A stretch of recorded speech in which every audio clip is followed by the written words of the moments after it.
जिसमें जैन और बौद्ध जिसमें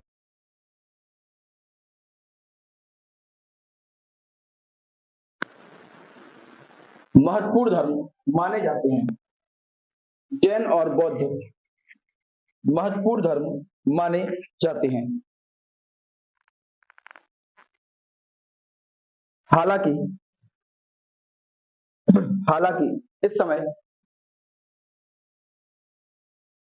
इस समय लगभग 62 संप्रदायों का उदय हुआ। लगभग 62 संप्रदायों का उदय हुआ।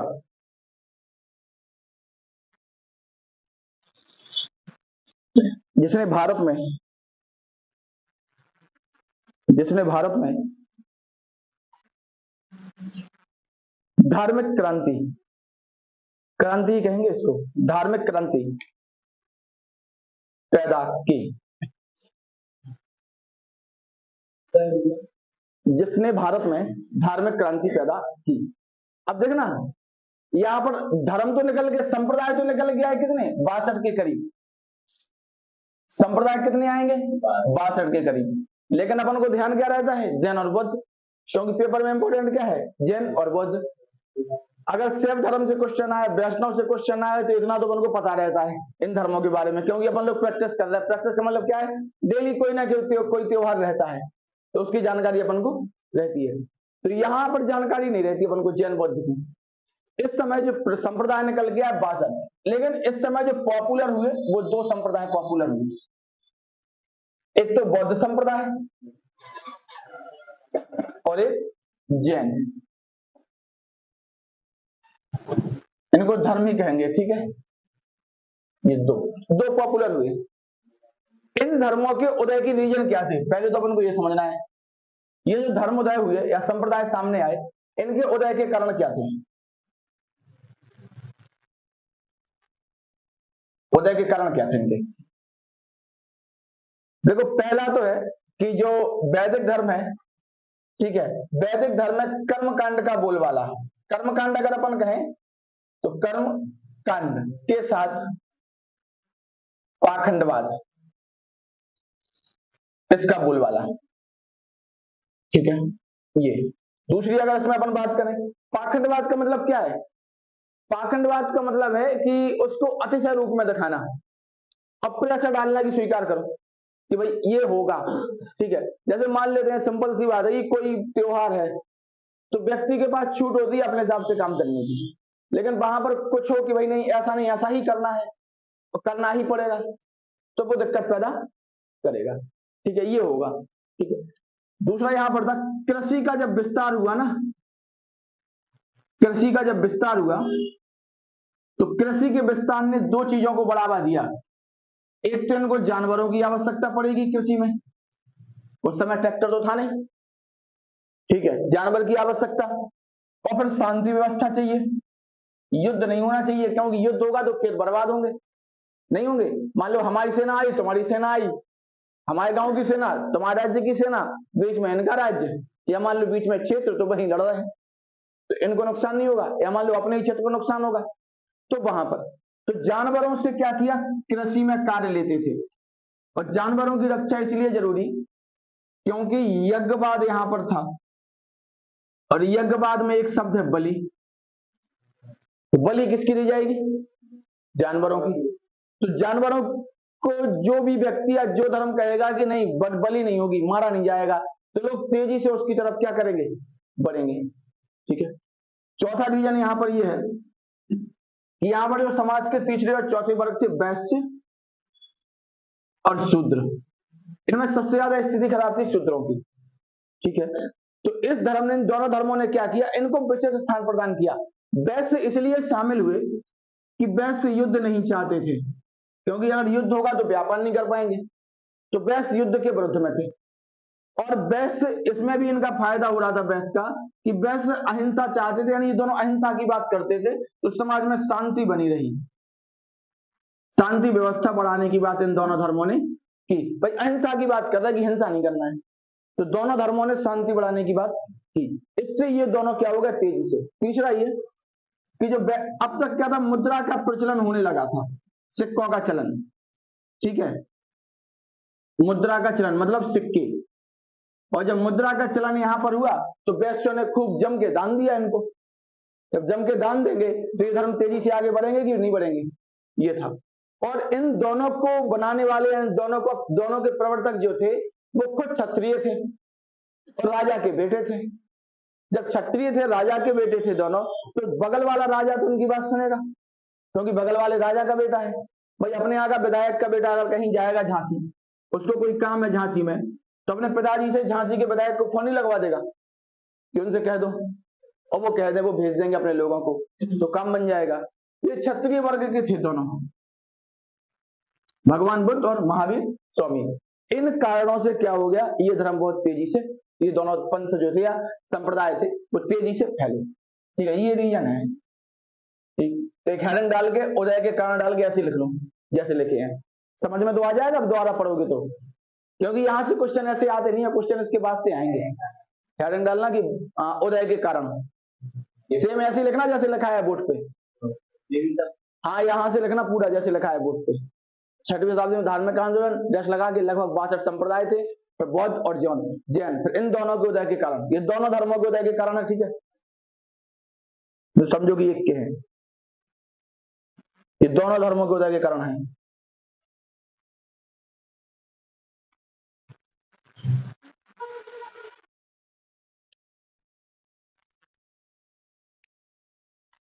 आप खुद सोचो, जब अश्वमेध यज्ञ होगा तो घोड़ा छोड़ा जाएगा, घोड़ा छूटेगा भागेगा, कोई पकड़ लेगा तो वहां क्या होगा, युद्ध होगा। और जब यज्ञ में बलि शब्द का प्रयोग, तो बलि से क्या थे, जानवर, ठीक है, तो हाँ बलि कर के लिए भी, बलि शब्द ऐसा ही है, बलि कर के लिए, बलि टैक्स के लिए, और बलि यहाँ पर एक ही है शब्द।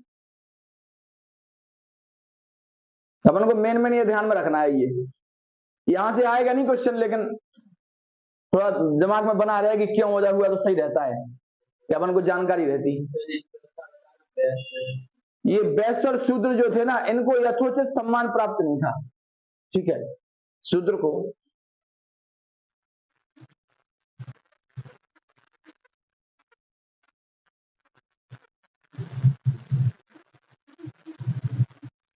इनमें शूद्रों की स्थिति तो बहुत दयनीय थी।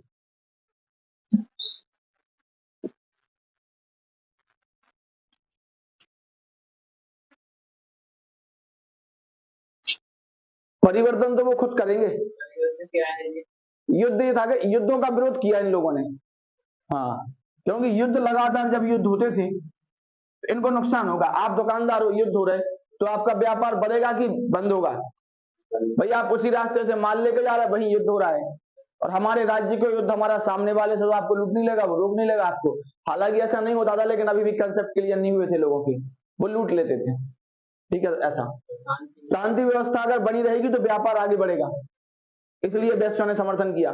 मुद्रा का चलन बढ़ा, सिक्के आए, सिक्के आए तो वैश्यों ने क्या किया, समर्थन किया। सिक्के आ गए तो व्यापार बढ़ा, व्यापार बढ़ा तो इनके पास इनकम बढ़ी, इनकम बढ़ी तो ऐसे धर्म को ये क्या करेंगे, प्रोत्साहित करेंगे जो क्या करे, इनके जैसा हो।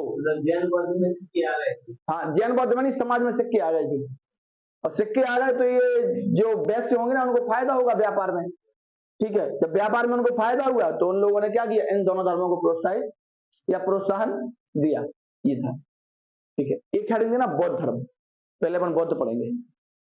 बौद्ध धर्म ऐसे ही पढ़ा जाता, पढ़ दो जैन भी लो, लेकिन अगर अपन महावीर स्वामी को वास्तविक संस्थापक माने तो महावीर स्वामी बुद्ध के बाद आए, 540 बीसी में आए, वो 563 बीसी में आए।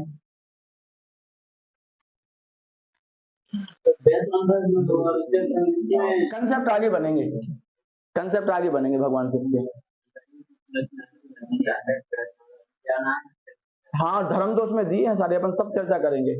भाई उन धर्मों के बारे में अपन को जानकारी रहती है, लेकिन अपन पढ़ लेंगे उनको, मैं जो कंसेप्ट रहते हैं, बहुत से कंसेप्ट हैं उसमें भी। इसमें पहला नाम देना बौद्ध धर्म। अरे वो कठिन क्वेश्चन आते उससे भैया, अपन को उसका पाखंड, खुद की कमियां तो देखो। अगर हे भगवान शंकर जी फेल कर दिया, शंकर जी कह रहे हमने फेल कर दिया, तुम खुद फेल हो गए, तुमने पढ़ा ही नहीं है ना।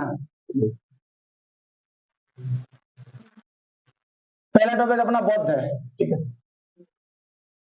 अब बौद्ध धर्म के जो संस्थापक थे वो भगवान बुद्ध माने जाते हैं।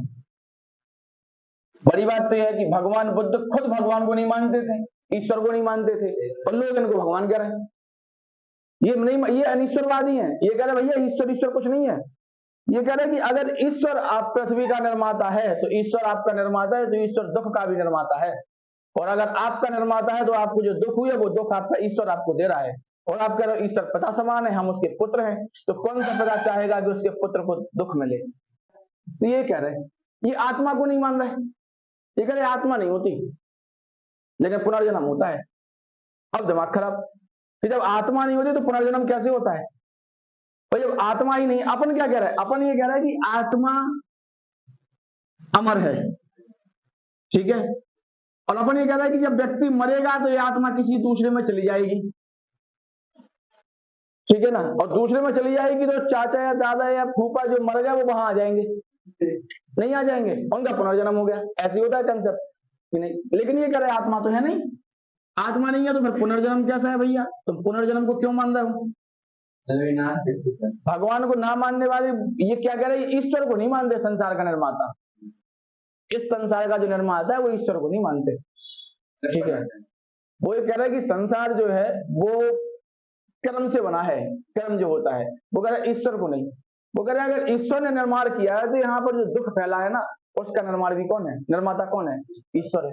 वो ये कह रहे हैं, ठीक है। अभी आएगा समझ में। अब देखना ये आत्मा को नहीं मान रहे। जब आत्मा को नहीं मानेंगे तो पुनर्जन्म कैसे होगा, कैसे होगा पुनर्जन्म। अब ये कह रहे पुनर्जन्म होगा, पुनर्जन्म होगा कर्म फल के आधार पर। आपके जैसे काम होंगे, जैसा कर्म होगा वैसे ही क्या होगा, जन्म होगा। वो ये कह रहे हैं भाई आप जैसे कर्म करोगे वैसे ही आपको जन्म मिलेगा, अगला जन्म। अच्छे कर्म करोगे तो मानव जन्म मिलेगा, बुरे करोगे तो कुत्ता बन जाओगे, गधा बन जाओगे, है ना, सुअर बन जाओगे। लेकिन पुनर्जन्म कह सकते कि सामान्य तौर पे ये है। कर्म फल का अर्थ क्या हुआ कि आप कैसे कर्म कर रहे हो, आपके कार्य कैसे रहे, ठीक है, ये है कर्म फल। अब ये कह रहा है कि अब इनसे पूछा गया कि जब आत्मा नहीं है तो पुनर्जन्म कैसे हो रहा। तो एक किताब है मिलिंदपन, मिलिंदपन वही जिसमें राजा मिनांडर और नागसेन बौद्ध भिक्षु इनकी चर्चा है। इसी से जानकारी अपन को मिलती है पुनर्जन्म के बारे में। ये कहते हैं कि जिस प्रकार से सागर की एक तरंग होती है, सागर में तरंगें नहीं चलती, जो जिस प्रकार की तरंग होती है जब एक तरंग समाप्त होती है तो वो दूसरे तरंग को जन्म देती है, ठीक उसी प्रकार यहां पर पुनर्जन्म होता है। वो ये कह रहे हैं, ठीक है। तो ये कंसेप्ट बताता है कि जो बौद्ध धर्म है ये ईश्वर को नहीं मानता और बौद्ध धर्म है आत्मा को नहीं मानता। तो अपन कह सकते हैं ये अनिश्वरवादी है और ये अनात्मवादी है। तो बौद्ध धर्म की अगर अपन देखें तो बौद्ध धर्म पहले तो आ गया अनिश्वरवादी, भैया ये अनिश्वरवादी है, और दूसरा अनात्मवादी। लेकिन ये पुनर्जन्म को मान रहा है। जब आत्मा को नहीं मान रहा लेकिन पुनर्जन्म को मान रहा है। अपन लोग कैसे पढ़ते, अपन कहते अनात्मवादी आत्मा को नहीं मान रहा, पर अपन कहते आत्मा को नहीं मान रहा तो पुनर्जन्म को भी नहीं मान रहा होगा, जबकि पुनर्जन्म को ये मान रहे हैं। और भगवान बुद्ध से जब जब पूछा गया कि ईश्वर क्या है, ईश्वर कौन है, तो चुप रहे, मौन रहे, मुस्कुराते रहे, केवल बताया नहीं कुछ उन्होंने। ईश्वर को नहीं मानते तो नहीं बताया। भाई ठीक है, हम कहते हैं कि हम नहीं मानते कि ये सुबह है, तो पूछोगे तो क्यों। हाँ ईश्वर को तो मानते थे। देखो क्या है ज्ञान की प्राप्ति की तो ईश्वर माध्यम से तो कि वो अपन को लग रहा ना, लेकिन इनका कंसेप्ट क्या कह रहा है, ईश्वर नहीं है, ठीक है। ईश्वर का मतलब है कि सृष्टि का निर्माता ईश्वर नहीं है। तो जब अपन कह रहे हैं कि सृष्टि का निर्माता कौन है, ईश्वर है, वो कह रहा है। लेकिन ये क्या कह रहा है, बुद्धम शरणम गच्छामि, शरण में आओ, किसकी शरण में आओ, यही तो कह रहा है कि बुद्धम शरणम गच्छामि, वो नहीं कह रहे। तो किसका मतलब क्या हुआ, किसी ना किसी की तो शरण में आओ। अब किसी ना किसी, वो किसी ना किसी कौन हो सकता है, शायद ईश्वर। तो ये हम कह रहे हैं शायद ईश्वर हो सकता है। वो कह रहा है इसकी शरण में आओ, किसकी शरण में आओ, वो कह रहा है बुद्ध की शरण में आओ। तो बुद्ध कौन हो गए, भगवान हो गए, होगा कि नहीं होगा, ये कंसेप्ट है। अब देखना, ये कह रहा है कि आत्मा है नहीं और ये कह रहा है ईश्वर है नहीं। ये तो यहां से निकल के आता है मिलिंद पंत से एक डायलॉग कि जिस प्रकार से जो तरंग का उत्पादन होता है सागर में और एक तरंग जब समाप्त होती है तो वो दूसरी तरंग को जन्म देती है, ठीक उसी प्रकार जब व्यक्ति की मृत्यु होती है तो वही मृत्यु एक नए जन्म को या नए व्यक्ति को जन्म देती है, वो ये कह रहा है।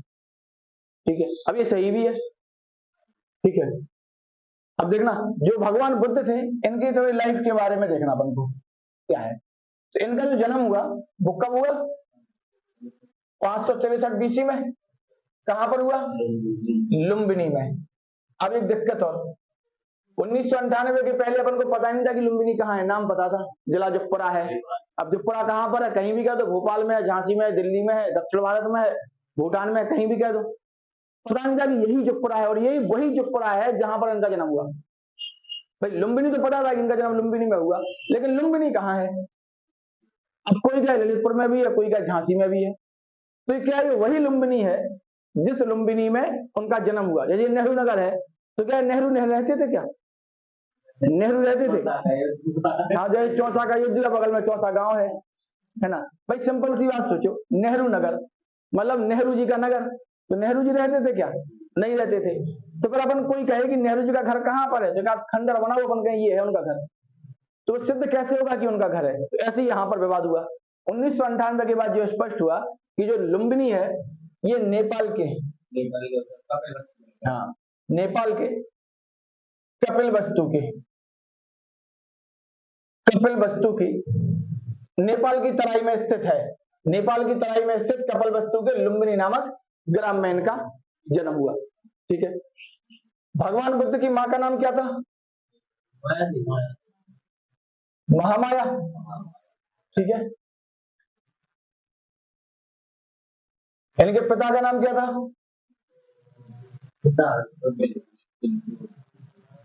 शुद्धोधन। इनकी मौसी का नाम क्या था? प्रजापति गौतमी, ये नाम था।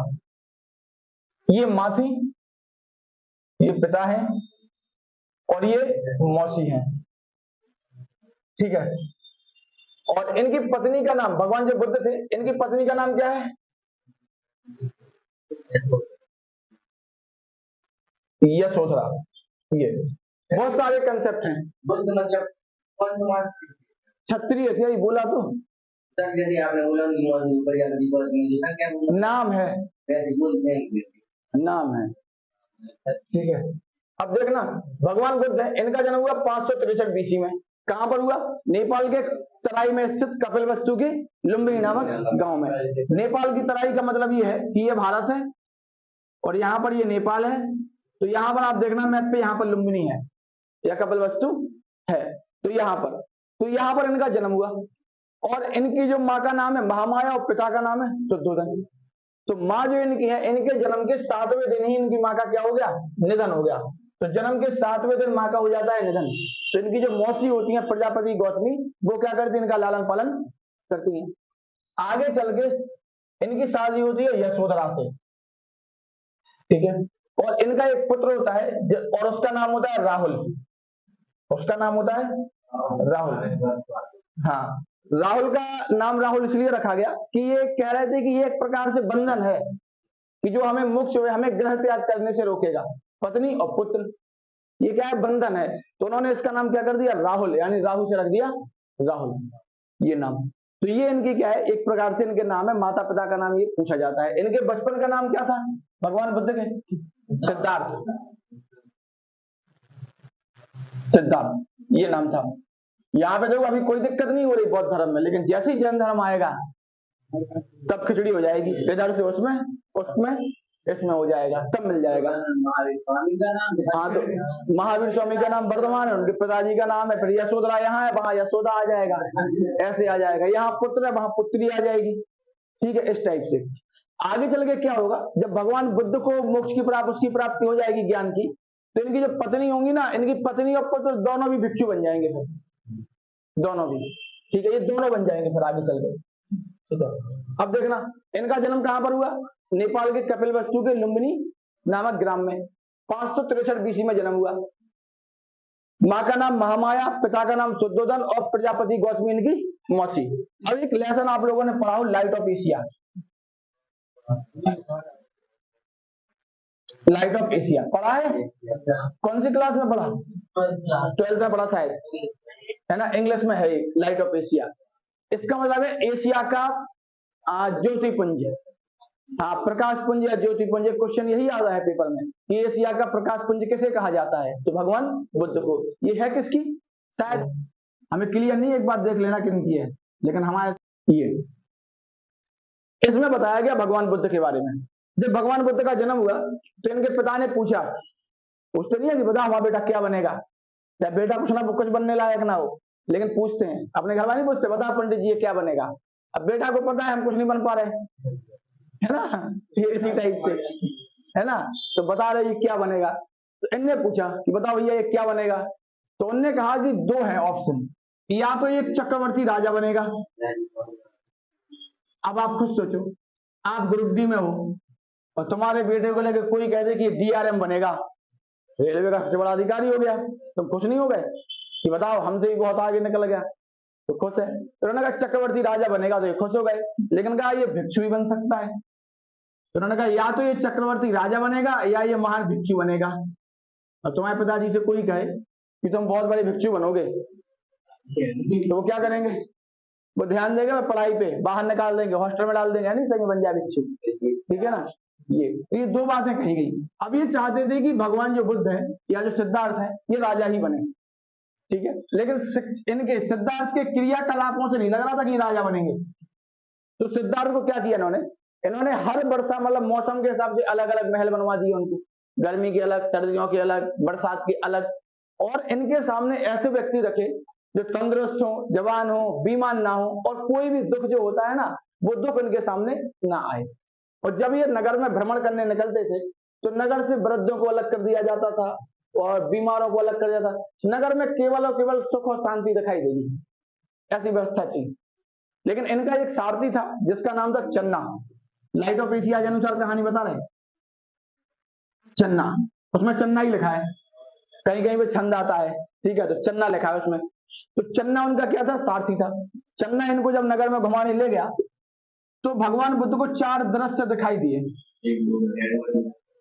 ठीक है, ये 4 दृश्य, इन 4 दृश्य में पहला दिखाई दिया बूढ़ा व्यक्ति। बूढ़ा व्यक्ति।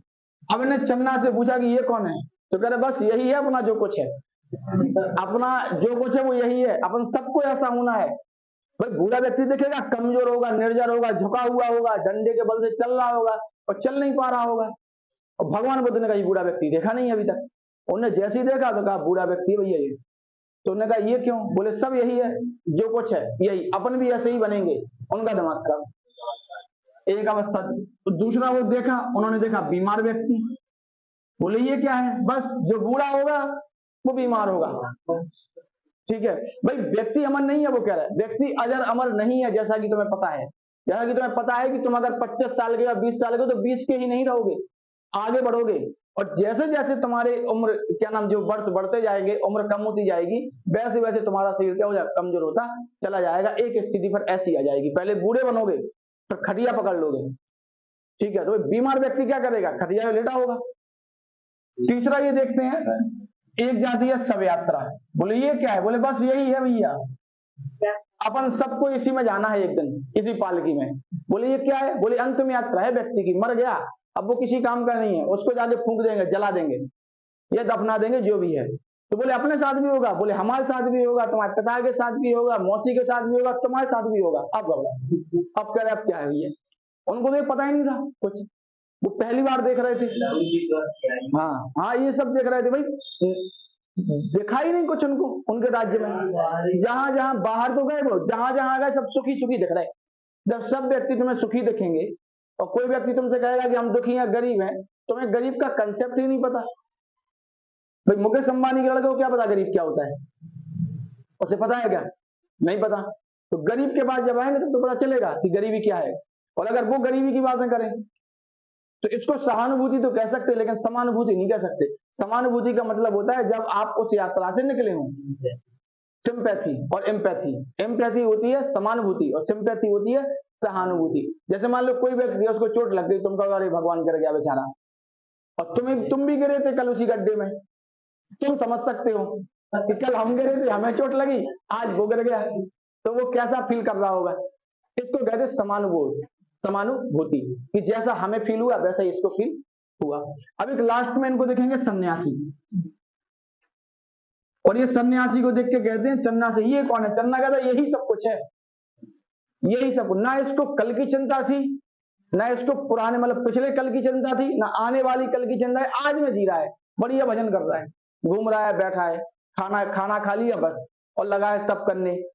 तो उनको ये भाग है चौथा कि भाई हाँ, ये हाँ वही कह रहा है ना कि ना तो इसको कल की जो निकल गया उसकी चिंता, और ना आने वाले कल की चिंता, कोई चिंता नहीं। ये वर्तमान में जी रहा है। आज क्या है? जो आज है उसी का भरपूर आनंद ले रहा है ये। तो भगवान बुद्ध को यही भाग गया। हाँ, अब भगवान बुद्ध क्या हो गया, उनका दिमाग मतलब मन लग नहीं रहा था, लगातार वो परेशान थे। अब उनके घर वाले भी परेशान, ये क्या हो गया, उथल पुथल भगवान बुद्ध के दिमाग में आ गई। भगवान बुद्ध क्या करते हैं, 29 वर्ष की अवस्था में अपना गृह त्याग कर देते, यानी 29 वर्ष के जब वो होते हैं तब गृह त्याग कर देते। जब वो घर छोड़ते हैं ना, तो इस घर छोड़ने को बौद्ध धर्म में एक टर्मिनोलॉजी के साथ प्रयोग किया गया है, जिसको कहा गया है महाविनिष्क्रमण। ये शब्द का प्रयोग किया गया है, महाविनिष्क्रमण का। वो महापरिणाम, वो तीन ही टर्मिनोलॉजी आती है अपने सामने, ठीक है। तो ये महाविनिष्क्रमण, यानी इन्होंने घर त्याग कर दिया। अब घर त्याग करके सबसे पहले ये क्या करेंगे, ये अनोमा नदी के निकट जाएंगे। अनोमा नदी वही है नेपाल में ही। अनोमा नदी के किनारे जाके ये अपने बाल मुड़वा लेंगे, यानी टकली करवा लेंगे अपनी भाषा में, और कासाय वस्त्र धारण कर लेंगे। कासाय जो साधुओं के वस्त्र होते हैं, वो ज्ञान प्राप्त होगा, ठीक है। तो अनोमा नदी के किनारे जाएंगे तो पहले बाल मुड़वाएंगे, और फिर क्या करेंगे, एक कासार वस्त्र धारण करेंगे। इसके बाद वो आगे बढ़ेंगे। जब ये आगे बढ़ेंगे तो ये मिलेंगे अलार कलाम से। अलार कलाम, हाँ, फिर जाके मिलेंगे किससे, अलार कलाम, मतलब उसी दौरान मिलेंगे। जो अलार कलाम होंगे ना, अलार कलाम सांख्य दर्शन के बहुत बड़े वो थे। ये सांख्य दर्शन के वो थे, क्या था, सांख्य दर्शन को जानते थे, बहुत बड़े ज्ञानी थे सांख्य दर्शन के। इनसे मिलेंगे, इनके पास रहेंगे कुछ समय, लेकिन यहां भी इनको ठीक नहीं लगेगा। फिर यहां से ये निकल जाएंगे। जब यहां से ये निकलेंगे तो आगे पहुंचेंगे कुरुबेला में, या फिर बोध गया, जिसको बोध गया कहते, तो वहां पर पहुंचेंगे। और बोध गया में इनको मिलेंगे 5 साधक जो तपस्या कर रहे होंगे पहले से। तो अलार कलाम के बाद ये कहां पहुंचे, बोध गया। बोध गया में इनको मिलेंगे 5 साधक, और ये 5 साधक यानी 5 कौंडिल्य ये मिलेंगे। ये भी तपस्या कर रहे होंगे, और भगवान बुद्ध भी इनके साथ मिल जाएंगे और तपस्या करेंगे। लेकिन भगवान बुद्ध क्या करेंगे, तपस्या तो कर रहे हैं, लेकिन वो तपस्या सफल नहीं हो पाई। और एक कन्या सुजाता नाम की कन्या है, उससे ये क्या कर लेंगे, भोजन ग्रहण कर लेंगे। और जब भोजन ग्रहण कर लेंगे तो ये 5 लोग होंगे, इनका साथ छोड़ देंगे भगवान बुद्ध का। अब भगवान बुद्ध यहां से आगे बढ़ेंगे, मतलब आगे मतलब वहीं। और भगवान बुद्ध जब आगे बढ़ेंगे तो फिर आगे इनको क्या होगा, ज्ञान की प्राप्ति होगी।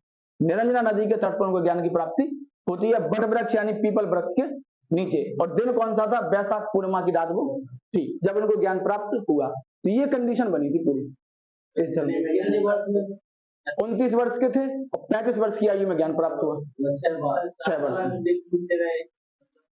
29 वर्ष से निकले ये, और 35 वर्ष में क्या हुआ, ज्ञान प्राप्त हुआ। तो यही है, ठीक है। नहीं, वर्ष बाद नहीं मिले थे, उस दौरान मिले थे। तो 29, 30, 31, 32, 33, 34, 35 ये ऐसे माना जाता है, ठीक है। इसमें लिखो, इनको अपन को पता है, यही ध्यान में रखना है, पेपर में यही आते हैं। जैसे मान लेते उन्होंने महाविनिष्क्रमण किया, तो उसका कोई कारण तो दिया होगा ऐसे समान। अभी पहले क्या है, पहले अपन जीवनी पढ़ लें इनकी, फिर अपन उसके बाद इनसे संबंधित चिन्ह पढ़ेंगे कौन कौन से। अपन इसमें नहीं कर सकते ना बीच में, तो पहले अपन इनकी जी भी नहीं कर रहे। ठीक है, ये अलार कलाम से ये मिले थे वैशाली में। कितने किनके? भगवान बुद्ध के अपन ये नहीं कह सकते कितने गुरु थे। हाँ, ये कह सकते कि भाई शुरुआत में किन किन लोगों से मिले, जिन जिन लोगों से मिले वही गुरु बनते चले गए, उनसे उन्होंने सीखा। यही मान इन्हीं के पास गए ना पहले, अब वो यहाँ पर रहे, उन्हें लगा कि यार इस व्यवस्था से हमें मोक्ष प्राप्त नहीं होगा, ज्ञान प्राप्त नहीं होगा, तो आगे बढ़ गए। भाई गुरु का अर्थ क्या है? सीखना। तो यहाँ पर गए वो, अब उनको लग रहा है कि यार इनके साथ हम रह भी रहे हैं, सब भी कर रहे हैं, सब कुछ कर रहे हैं, लेकिन हमें नहीं लगता कि हमें यहाँ से कुछ पर ज्ञान प्राप्त होगा, तो वो आगे बढ़ गए। आगे बढ़े तो फिर ये इन लोगों के साथ, तो इनसे भी सीखा कि इनका रास्ता भी कैसा है, गलत है, मतलब इनका रास्ता भी मेरे योग्य नहीं है, फिर वो आगे निकले। ठीक है, ऐसे था। सबसे पहले किनको? हाँ, इन्हीं को देंगे वो ज्ञान, सबसे पहले इन्हीं 5 साधकों को देंगे। ठीक है भाई, ये क्या करेंगे? ये लगातार क्या करेंगे? लगातार तपस्या करेंगे, और तपस्या करने के बाद अथक परिश्रम करेंगे। तो फिर 12 साल की तपस्या 12 साल की तो महावीर स्वामी की थी, इनकी तो 6 साल की है, वो 12 साल की महावीर स्वामी की है। किसके? तो वही तो कह रहे, सुजाता नाम की लड़की, उसने खाना खा लिया। किताब में खाना लिखा है, ये जो किताब है ना, ये जो किताब है, क्या नाम, झारखंड माली की, इसमें ये लिखा है कि भोजन ग्रहण कर लिया। और ये किताब है हिंदी माध्यम दिल्ली विश्वविद्यालय की, तो अपन इसी को मानेंगे, अच्छी किताब है। हर के मतलब मोस्टली किताबों में यही लिखा है, सुजाता नामक कन्या के साथ, सुजाता नामक कन्या के साथ। भाई इनको ये लगा कि इनके साथ जो तपस्या कर रहे हैं, उस तपस्या से इनको ज्ञान प्राप्त नहीं होगा, तो ये अंत में कह सकते, हो सकता है हार गए या फिर कुछ भी हो गया। भाई अभी ये बुद्ध नहीं बने, अभी तो ये कौन थे? सिद्धार्थी थे, क्योंकि अभी ज्ञान की प्राप्ति हुई नहीं। तो ये क्या होंगे? ये क्या करेंगे? भोजन कर लेंगे, भोजन करेंगे तो ये 5 लोग इनका साथ छोड़ देंगे, ये अपने रास्ते और ये अपने रास्ते, अलग अलग। अभी अपन शुरू तो कर लो, जन्म तो करवाया नहीं अपन ने, स्टेप बाय स्टेप चल रहा है अपन। ठीक है भाई, अपन स्टेप बाय स्टेप चल रहा है भाई, अपन शुरू तो कर लें पहले, अपन शुरू ही नहीं करें फिर तो काम हो जाए। अब देखना, ये 6 वर्ष की कठिन तपस्या करेंगे, 6 वर्ष की कठिन तपस्या। जब ये 6 वर्ष की कठिन तपस्या करेंगे, तो 6 वर्ष की कठिन तपस्या के बाद वैशाख पूर्णिमा को, वैशाख पूर्णिमा को निरंजना नदी, इसी को पुनपुन नदी भी कहते हैं, निरंजना नदी के किनारे क्वेश्चन ऐसे ही आते हैं, और बट वृक्ष के नीचे, बट वृक्ष या पीपल, पीपल वृक्ष के नीचे इनको ज्ञान की प्राप्ति हुई।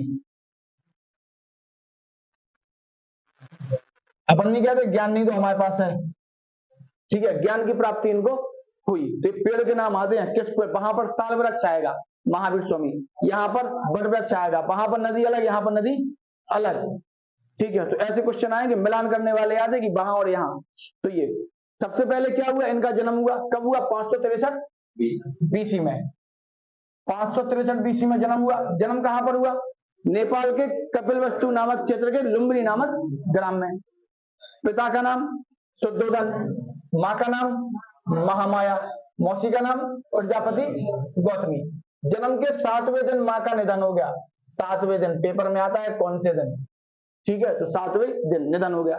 जब माँ का निधन हो गया तो प्रजापति गौतमी ने क्या किया? लालन पालन किया। इनकी शादी हुई यशोधरा से, और यशोधरा के बारे में बहुत चर्चाएं हैं, आप देखोगे तो बहुत कुछ है। अंबेडकर जी भी लिखते हैं, अंबेडकर जी की एक किताब है उसमें लिखा हुआ है कि एक चक्रपाणी की एक पुत्री थी, और चक्रपाणी की जब पुत्री हुई तो चक्रपाणी ने 16 वर्ष की अवस्था में जब ये हो गई तो उन्हें आसपास के लोगों के पास खबर भिजवाई कि विवाह करना है।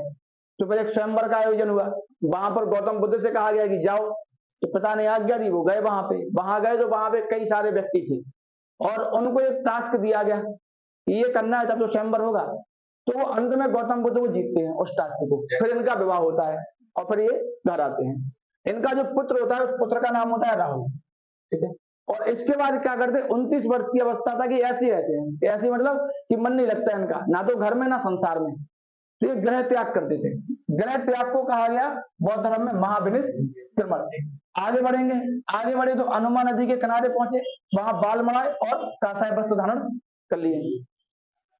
इसके बाद वैशाली गए। वैशाली में सांख्य दर्शन के एक आचार्य थे अलार कलाम, इनसे मिले, इनके पास रहे कुछ समय तक, लेकिन यहाँ पर इनको कह सकते हैं कि इनका मन नहीं भरा। जैसे कि लगता है व्यक्ति को कि यार हमारे मतलब का नहीं है यार, पर हम जो है चाहते हैं वैसा नहीं है, तो फिर ये आगे बढ़े तो बौद्ध गया पहुंचे। और यहाँ पर उरुवेला भी कहते हैं इसको। यहाँ पर 5 साधक मिले इनको। इन 5 साधकों के साथ इन्होंने तपस्या शुरू की, लेकिन तपस्या क्या हुई, टूट गई इनकी। और इन्होंने क्या किया, भगवान बुद्ध ने सुजाता नामक कन्या से भोजन ग्रहण कर लिया। सुजातक नामक कन्या ने इनको क्या दे दिया, भोजन खिलवा दिया। ठीक है, तो इनकी तपस्या टूट गई। और ये जो 5 साधक थे उन्होंने इनका साथ छोड़ दिया।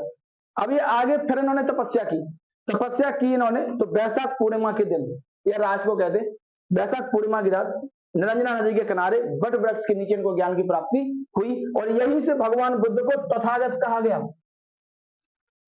कल हमने आपको यूपीएससी के क्वेश्चन पूछे थे, भेजे थे, उसमें एक क्वेश्चन है भगवान बुद्ध को किन नामों से जानते हैं, उसमें एक ऑप्शन है तथागत। यहीं से पढ़ेगा, यहीं से। ठीक है, तो इनको तथागत कहा गया यहां से। ठीक है, तो ये भगवान बुद्ध का मतलब कैसे हुआ और कैसे ये आगे ज्ञान। ठीक है, जैसे है अब वैसे ही, जैसे ज्ञान प्राप्त हो गया, मतलब यथा स्थिति में हो गया। अब ना तो चिंता कल की होगी, ना आने वाले, ना ये, ना किसी से मतलब कोई कि भाई ये हमारा हो जाए कि ये तुम्हारा हो जाए, हमें ज्ञान मिल गया। तभी तो ग्रह त्याग किया। ठीक है, ग्रह त्याग किया। अब तुम सोचो, तुम ग्रह त्याग करो, अपनी पत्नी से कहो कि हम तो जा रहे साधु बनने, भिक्षु बनने, तो सबसे पहले तो गेट बंद होगा। तो कहेंगे राहुल गेट लगाओ, वो गेट लगाएगा, हाउ मम्मी गेट लगा दिए, अब बताओ कहाँ जा रहे हैं, चमीटा लेके। तो हम कहीं नहीं जा रहे हैं, हम तो बता रहे हैं, है ना। ये सब खुद सोचो, यशोदा ने मना किया होगा इनके परिवार वालों ने, नहीं, हाँ निकले तो ऐसे ही थे। एक चित्र आता है कि जब यशोदा सो रही होती है और राहुल सो रहा होता है, तो ये देख के निकल जाते हैं। ठीक है, ये निकल जाते हैं, हाँ जाने नहीं देते। हो सकता है नहीं जाने दें, लेकिन इनको पता था कि जाएंगे तो पक्के में, भाई जाएंगे तो पक्के में, सबको पता था कि जाएंगे भैया ये। ठीक है, तो निकल गए। देखो इसमें चक्रवर्ती सम्राट की सोचा था, लेकिन नहीं बन पाए। देखो इसमें देखना, बौद्ध धर्म के प्रवर्तक, बौद्ध धर्म के प्रवर्तक, बौद्ध धर्म के प्रवर्तक महात्मा बुद्ध, इन्हीं को गौतम बुद्ध कहते हैं। महात्मा बुद्ध का जन्म, बौद्ध धर्म के प्रवर्तक महात्मा बुद्ध का जन्म नेपाल की तराई में स्थित, नेपाल की तराई में स्थित, नेपाल की तराई में स्थित कपिलवस्तु, कपिलवस्तु, नेपाल की तराई में स्थित कपिलवस्तु के लुम्बिनी नामक ग्राम में, लुम्बिनी नामक ग्राम में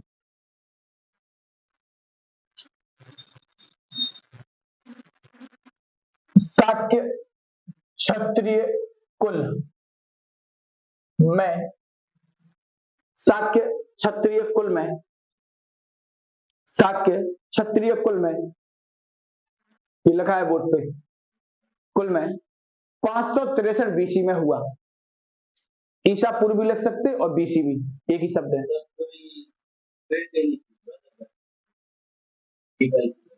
वो तो ज्ञान प्राप्त हुआ था, नहीं जन्म उनका हुआ था बाग में, कलम पढ़ नहीं रहे थे, हम एक कहानी सुन रहे थे, उसमें बाग लिखा हुआ है। हाँ हाँ, बाग में हुआ था। ठीक है, तो यहाँ पे ध्यान रखना, जन्म शाक्य क्षत्रिय कुल में, ठीक है, और कब हुआ, 563 बीसी में। इनकी माता का नाम महामाया और पिता का नाम शुद्धोधन था। इनकी मां का नाम महामाया और पिता का नाम शुद्धोधन था, शुद्धोधन था।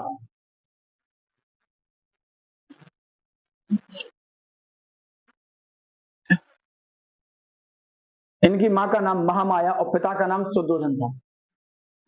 बस अपना क्वेश्चन गलत नहीं होना चाहिए, जो 3-4 दिन में अपन पढ़ेंगे और गलत हो गया, वो 3-4 दिन खराब हो गया फिर अपने, ठीक है। अगर गलत हो गया फिर तो और बेकार है, तो गलत होना ही नहीं चाहिए, ठीक है। जब बात है, जब कम से कम अपने यहाँ से कम 20-25 तो कांस्टेबल बनी जाए नेहरू नगर से, तो जो नेहरू नगर की परंपरा है वो बनी रहे। पर 20-25-20 तो बनी जाएंगे कम से कम, मतलब जितने लोग, हम 100 से ज्यादा बच्चे पढ़ चुके हैं यहाँ पे, हमारे पास जो नाम लिखे हैं, मतलब 100 से ज्यादा बच्चे ऐसे हैं कि जो 5-5, 6-6 महीने पढ़ चुके, 4-4 महीने पढ़ चुके कम से कम, तो उसमें काहे की शर्म है। सेट क्या होता है, जब मार्केट में लगते हैं ना, तब फायदा रहता है कि वहां पे बचे हुए हैं, तो वहां आज लगा तो वो यहाँ पे कल आ जाएगा सामने, तो यहाँ से कुछ तो मिल रहा, ऐसे हो जाता वो। लेकिन इसमें इनके जन्म के 7वें दिन, लेकिन हम लगवा देंगे, इनके जन्म के 7वें दिन माता का देहांत हो जाने के कारण, इनके जन्म के 7वें दिन माता का देहांत हो जाने के कारण माता का देहांत हो जाने के कारण इनका लालन पालन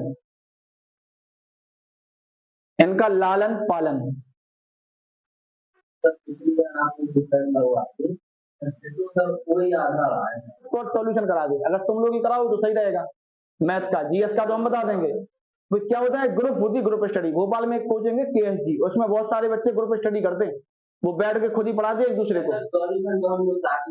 तो सॉल्यूशन जैसे करा लो तो फिर कोई दिक्कत नहीं है, फिर अपन को बस टाइम का मैनेज आप करना। जैसे हम यहाँ घड़ी लगा देंगे, कितने बजे से कर देंगे, हम फिर बना देंगे व्यवस्था, कोई दिक्कत नहीं है। 1-2 तारीख से अपन लगा लेंगे।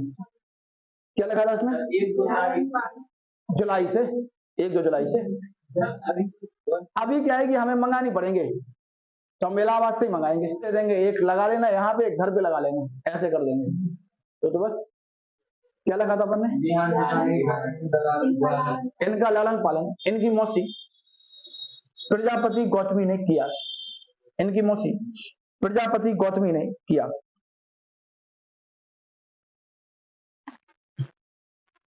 प्रजापति गौतमी ने किया।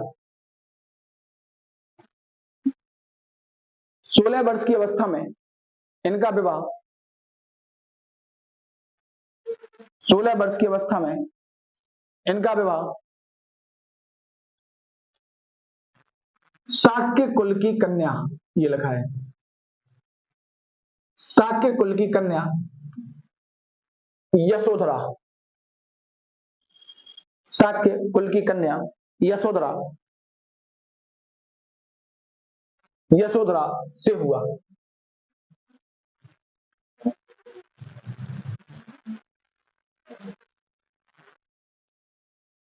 यशोधरा से हुआ। बौद्ध ग्रंथों में यशोधरा के अन्य नाम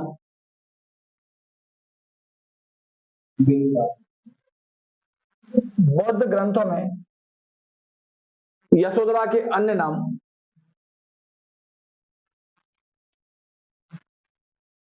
बिंबा, गोपा, भटकच्छना, ये लिखा है। बिंबा, गोपा, भटकच्छना मिलते हैं,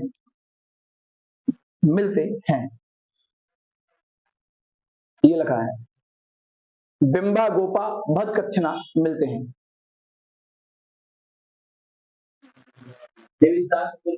हाँ, ये इनकी बुआ की लड़की थी। उस समय में जो वंश थे ना, वो वंश में बड़े नहीं थे, मतलब कि समकक्ष नहीं थे, बड़े नहीं थे, तो आपस में विवाह, अब कैसे हो सकता है ये नहीं कह सकते, लेकिन आपस में होता था, ये था, आपस में होता था, ये था। तो ये अब देखो, होता हो चाहे नहीं होता हो, अब होता हो चाहे नहीं होता हो, उससे अपना कोई मतलब नहीं है, अपन को इनसे मतलब है, ठीक है। अपना अपना ये देखो जो पेपर में आएगा, आगे लिखना। बुआ की लड़की थी इनकी। उस समय क्या है कि 2 ही मतलब वंश ज्यादा नहीं थे, एक ये फिर एक ये, और समकक्ष नहीं थे। तब समकक्ष होंगे ना, जो बराबर धन में होंगे, संपत्ति में होंगे और शक्ति में होंगे, तो वही तो विवाह होगा, तो आपस में ही होता था, ठीक है। लिखना आगे, इसी में लिखना। इनके पुत्र का नाम राहुल था। इनके पुत्र का नाम राहुल था।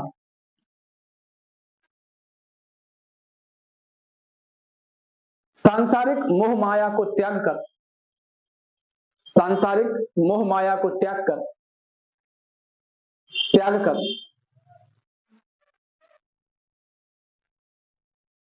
सिद्धार्थ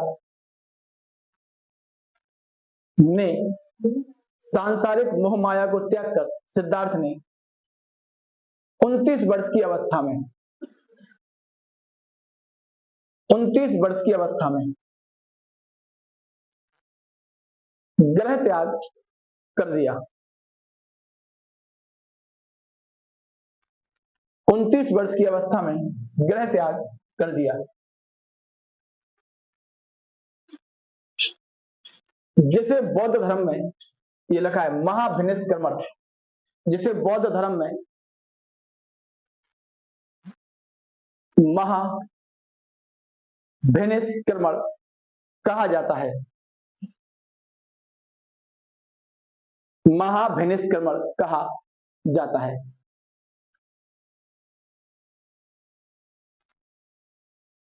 कहा जाता है। सिद्धार्थ ग्रह त्याग के उपरांत अनोमा नदी, सिद्धार्थ ग्रह त्याग के उपरांत अनोमा नदी, अनोमा नदी पर, अनोमा नदी पर यानी नदी के तट पर, अनोमा नदी पर अपने बाल मुड़वाते हैं, अपने बाल मुड़वाते हैं और कासाय वस्त्र धारण करते हैं। कासाय वस्त्र धारण कर, कासाय वस्त्र यानी साधुओं जैसे कासाय वस्त्र धारण करते हैं।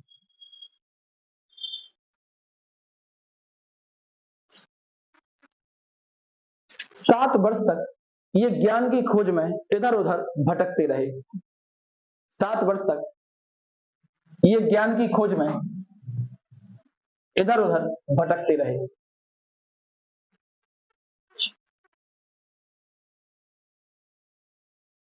इधर उधर भटकते रहे मतलब ये अपने ऊपर भी लागू होता है। अपन क्या करते, यहां वहां भटकते, एक जगह बैठते नहीं है। मतलब ये है कि उनकी बात की आई में ये बात इन्हीं में किससे मिलेंगे, कौंडिल्य से। इन्हीं वर्षों में मिलेंगे वो, देखना इसी दौरान 29 वर्ष तक तो उथल पुथल दिमाग में मच बनी रही, लेकिन 29 में वो ग्रह त्याग करते हैं। देखना क्या लिखा था अपन ने, इसी दौरान ये वैशाली में सांख्य दर्शन के आचार्य, क्वेश्चन आता है अलार कलाम किससे संबंधित है। सांख्य दर्शन, सांख्य ये लिखा हुआ है, सांख्य दर्शन के आचार्य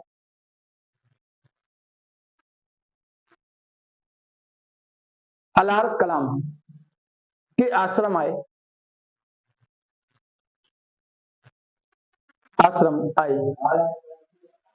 अलार कलाम ये लिखा है नाम, अलार के आश्रम आए। इसके उपरांत बोध गया चले गए। बोध गया ब्रैकेट में उरुबेला ये लिखा है, बोध गया ब्रैकेट में उरुबेला, उरुबेला, हाँ वही सब कुछ बिहार में हो रहा है। उरुबेला चले गए, अलार कलाम के आश्रम में आए। इसके बाद बोध गया उरुबेला चले गए, जहां इनकी मुलाकात 5 साधकों से, साधक या कौंडिल्य, जहां इनकी मुलाकात 5 साधक या कौंडिल्य से हुई।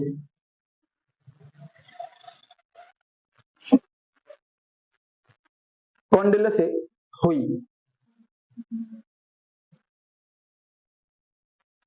इनके साथ तपस्या शुरू की, इनके साथ तपस्या शुरू की, किंतु तपस्या शुरू की किंतु शीघ्र ही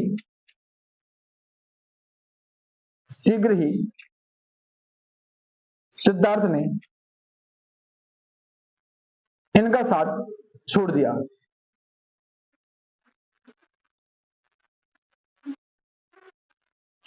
साथ छोड़ दिया।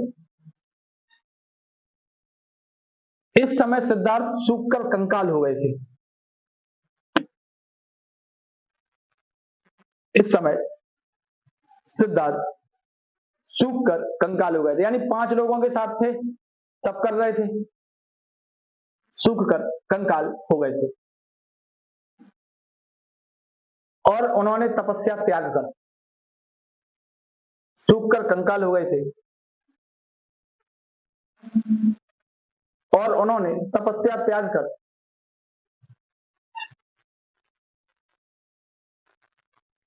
सुजाता नामक कन्या से, सुजाता नामक कन्या, ये लिखा है नाम सुजाता, सुजाता घड़ी आती थी, सुजाता नामक कन्या के हाथों से भोजन ग्रहण कर लिया।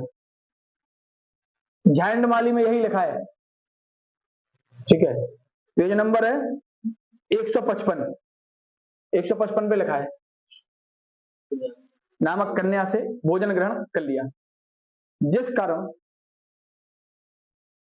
5 साधकों ने इनका साथ छोड़ दिया,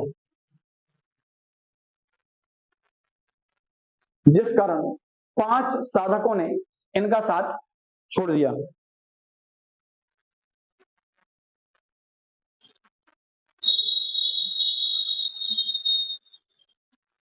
लाइन चेंज करना, लाइन चेंज। 6 वर्ष के अथक परिश्रम से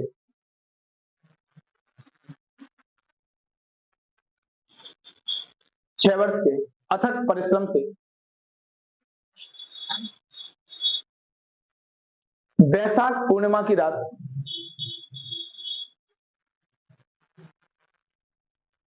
पैंतीस वर्ष की आयु में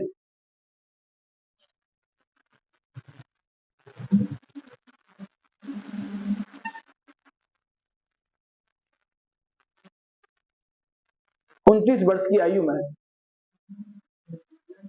सॉरी 35 वर्ष की आयु में, 29 में तो ग्रह त्याग हुआ था, आयु में निरंजना ब्रैकेट में पुनपुन, हाँ, नदी के किनारे, पुनपुन नदी के किनारे निरंजना ब्रैकेट में पुनपुन नदी के किनारे इन्हें ज्ञान की प्राप्ति हुई, इन्हें ज्ञान की प्राप्ति हुई।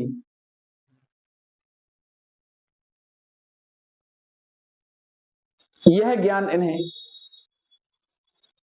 पीपल या बट वृक्ष,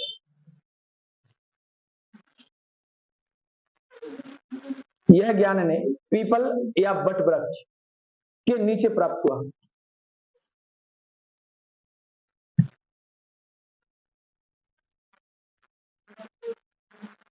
प्राप्त हुआ और इसी दिन से यह तथागत कहलाए। यूपीएससी में आया है, इसी साल आया, तथागत कहलाए, और इसी दिन से यह तथागत कहलाए।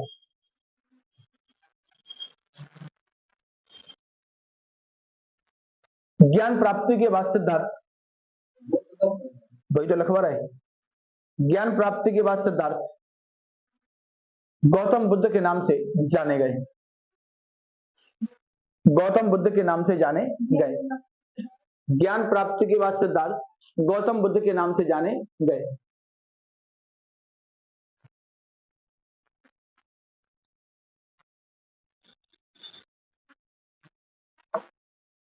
यानी कि तथागत और गौतम बुद्ध एक ही है, एक ही नाम, समान, हाँ वही समान है, एक ही है, ठीक है। अब देखना ज्ञान प्राप्त कहां पर हुआ, बोध गया में। अब यहां से ये सारनाथ जाएंगे, आगे निकलेंगे ज्ञान प्राप्त के बाद। जब ये सारनाथ जाएंगे तो ये 5 साधक उनको मिलेंगे जिनको उन्होंने छोड़ दिया था, ये 5, तो इन 5 साधक को वो अपना प्रथम उपदेश देंगे। कहां पर देंगे, सारनाथ में। तो ये यहां से ज्ञान प्राप्त करेंगे बोध गया में, और बोध गया से निकलेंगे तो पहुंचेंगे सारनाथ। सारनाथ में इनकी मुलाकात इन्हीं 5 साधकों से होगी जिन 5 साधकों ने इनको छोड़ दिया था। तो यहीं पर ये क्या करेंगे, अपना प्रथम उपदेश देंगे इन 5 साधकों को, और इसी को कहा जाएगा बौद्ध धर्म में धर्म चक्र प्रवर्तन, ये कहा जाएगा। ठीक है, धर्म चक्र प्रवर्तन ये कहा जाएगा। ठीक है, तो ज्ञान प्राप्त हुआ, ज्ञान प्राप्त के बाद आगे निकले तो पहुंचे कहां, सारनाथ। सारनाथ में इनकी मुलाकात इन्हीं 5 भिक्षुओं से होती है या साधकों से होती है, और पहला उपदेश इन्हीं को सुनाते हैं, और इसी को कहा गया धर्म चक्र प्रवर्तन। और यहीं से प्रथम उपदेश के साथ ही इनके संघ की शुरुआत हो जाती है। संघ यानी लोग इनसे मिलना या इनसे जुड़ना शुरू हो जाते हैं। 5 तो ये जुड़ गए, आगे चल के और जुड़ेंगे, तो संघ की क्या हो गई, संघ की शुरुआत हो गई। लिखना, ज्ञान प्राप्ति के बाद, हाँ इसी में ज्ञान प्राप्ति के बाद, ज्ञान प्राप्ति के बाद भगवान बुद्ध सारनाथ पहुंचे,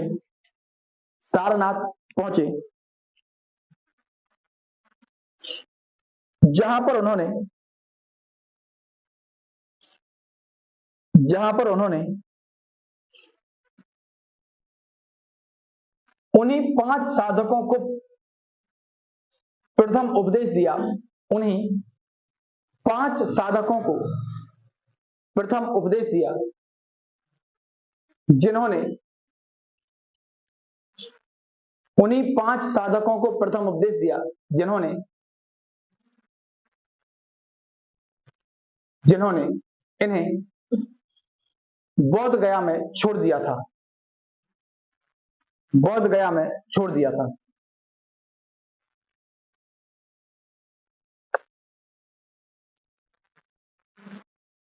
छोड़ दिया था। प्रथम उपदेश को बौद्ध धर्म में, प्रथम उपदेश को बौद्ध धर्म में धर्म चक्र प्रवर्तन कहा गया, धर्म चक्र प्रवर्तन कहा गया।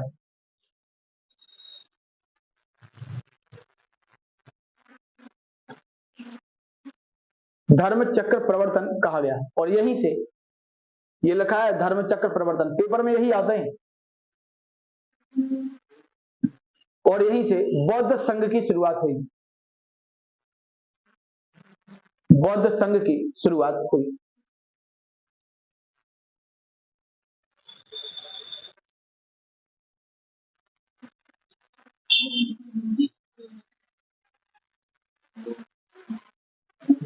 भगवान बुद्ध ने सर्वप्रथम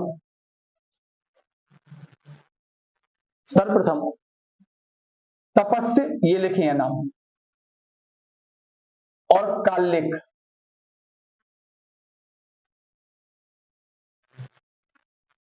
तपस्या और कालिक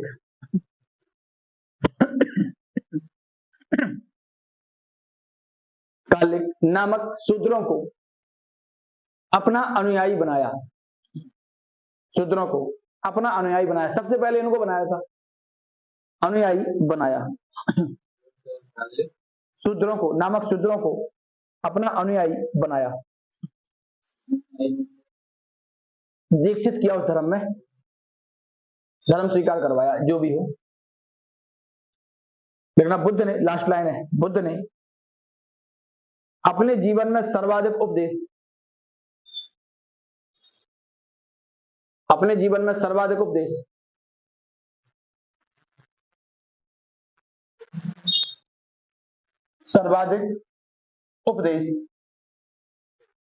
कौशल देश की राजधानी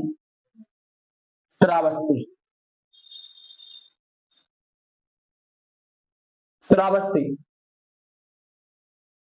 में दिए।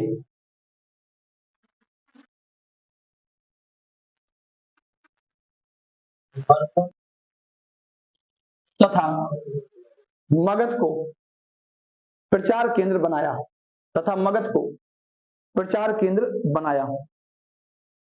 मगध को प्रचार केंद्र बनाया।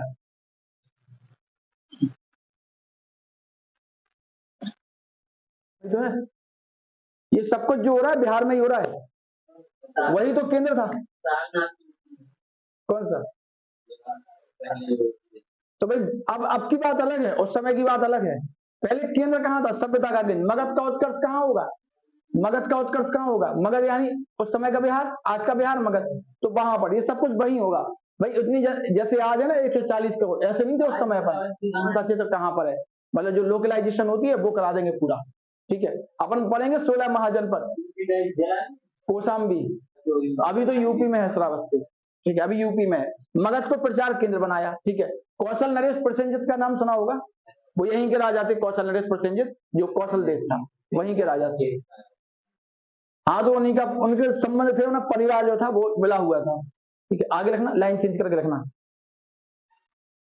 483 बीसी में, 483 बीसी में, 483 बीसी में भगवान बुद्ध का 80 वर्ष की अवस्था में, 80 वर्ष की अवस्था में कुशीनगर में, कुशीनगर में निधन हो गया या मृत्यु हो गई।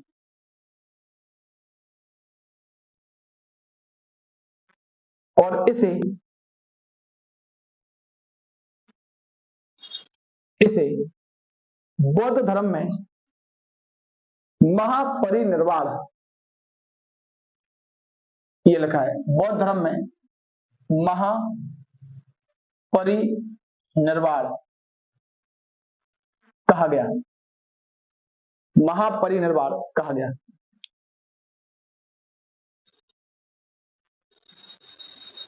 कहा जाता है कि भगवान बुद्ध ने अपने जीवन के अंतिम समय में, अपने जीवन के अंतिम समय में पावा, ये लिखा है, पावा में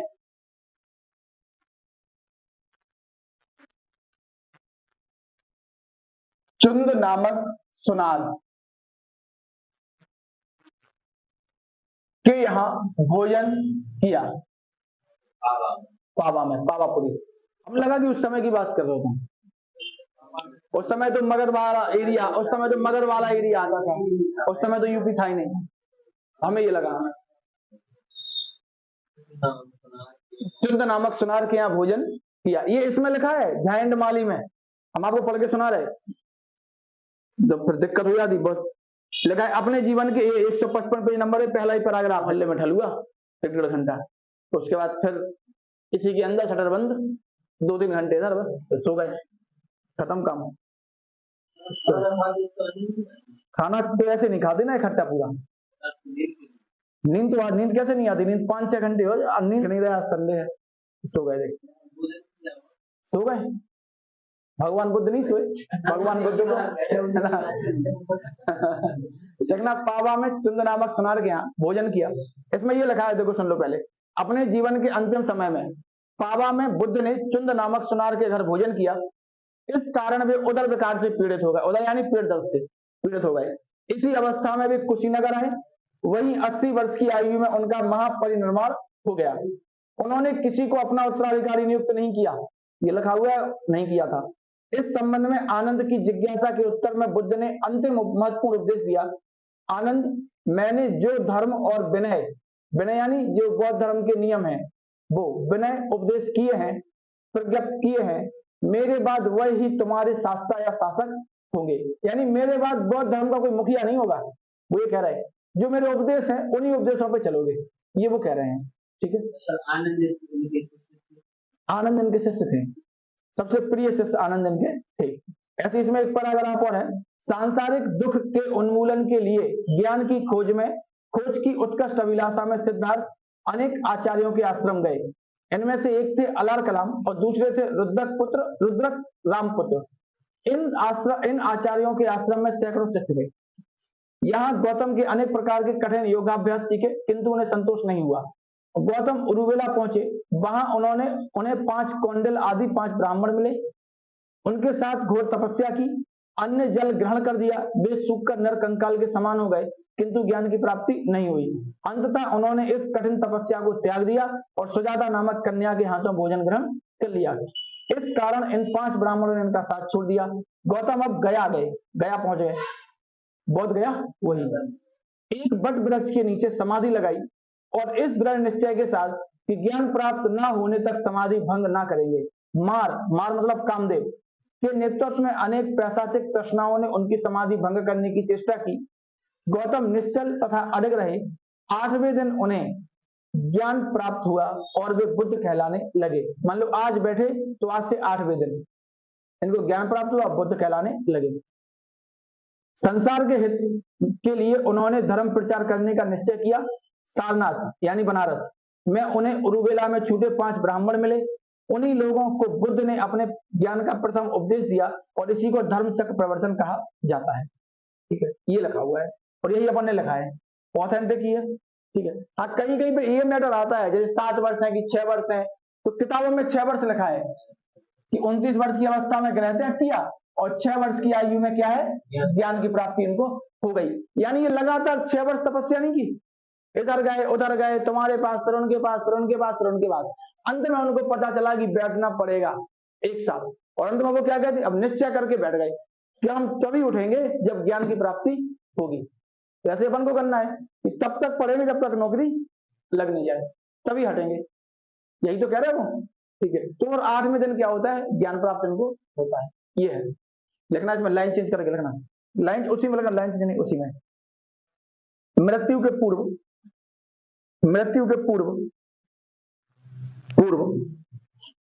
कुशीनारा के परिव्राजक सुभक्ष, ये लिखा है मृत्यु के पूर्व कुशीनारा के परिव्राजक, ये लिखा है परिव्राजक सुभक्ष को इन्होंने अपना अंतिम उपदेश दिया। सुभक्ष को इन्होंने अपना अंतिम उपदेश दिया।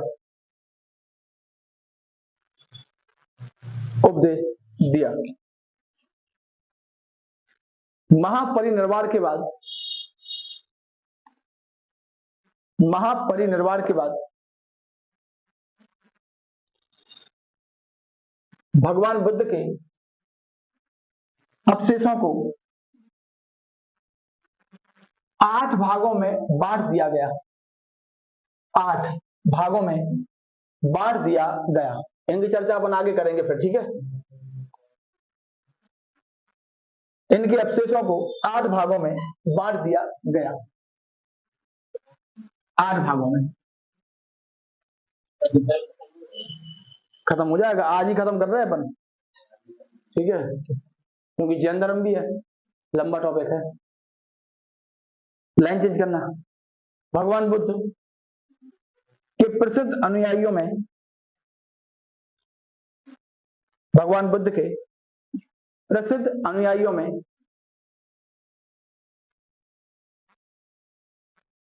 में बिंबिसार, ये लिखा है,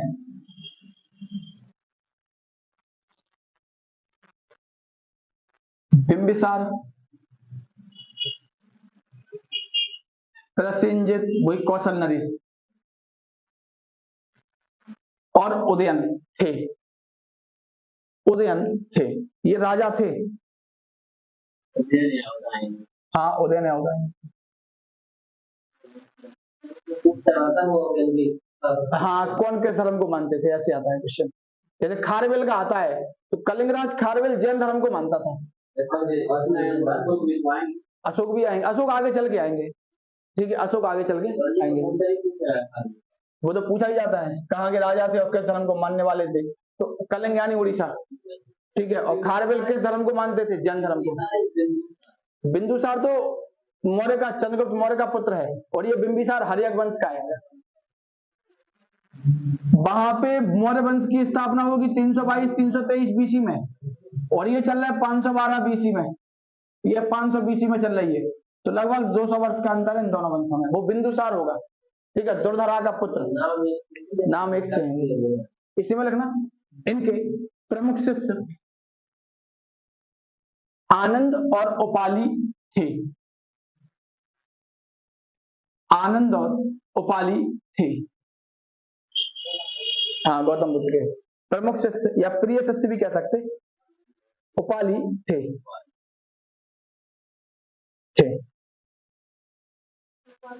उपाली ये लिखा है, उपाली थे, अलग अलग। ठीक है, सारनाथ से बुद्ध संघ की शुरुआत हुई। तो बनारस के पास सारनाथ से बौद्ध संघ की शुरुआत हुई।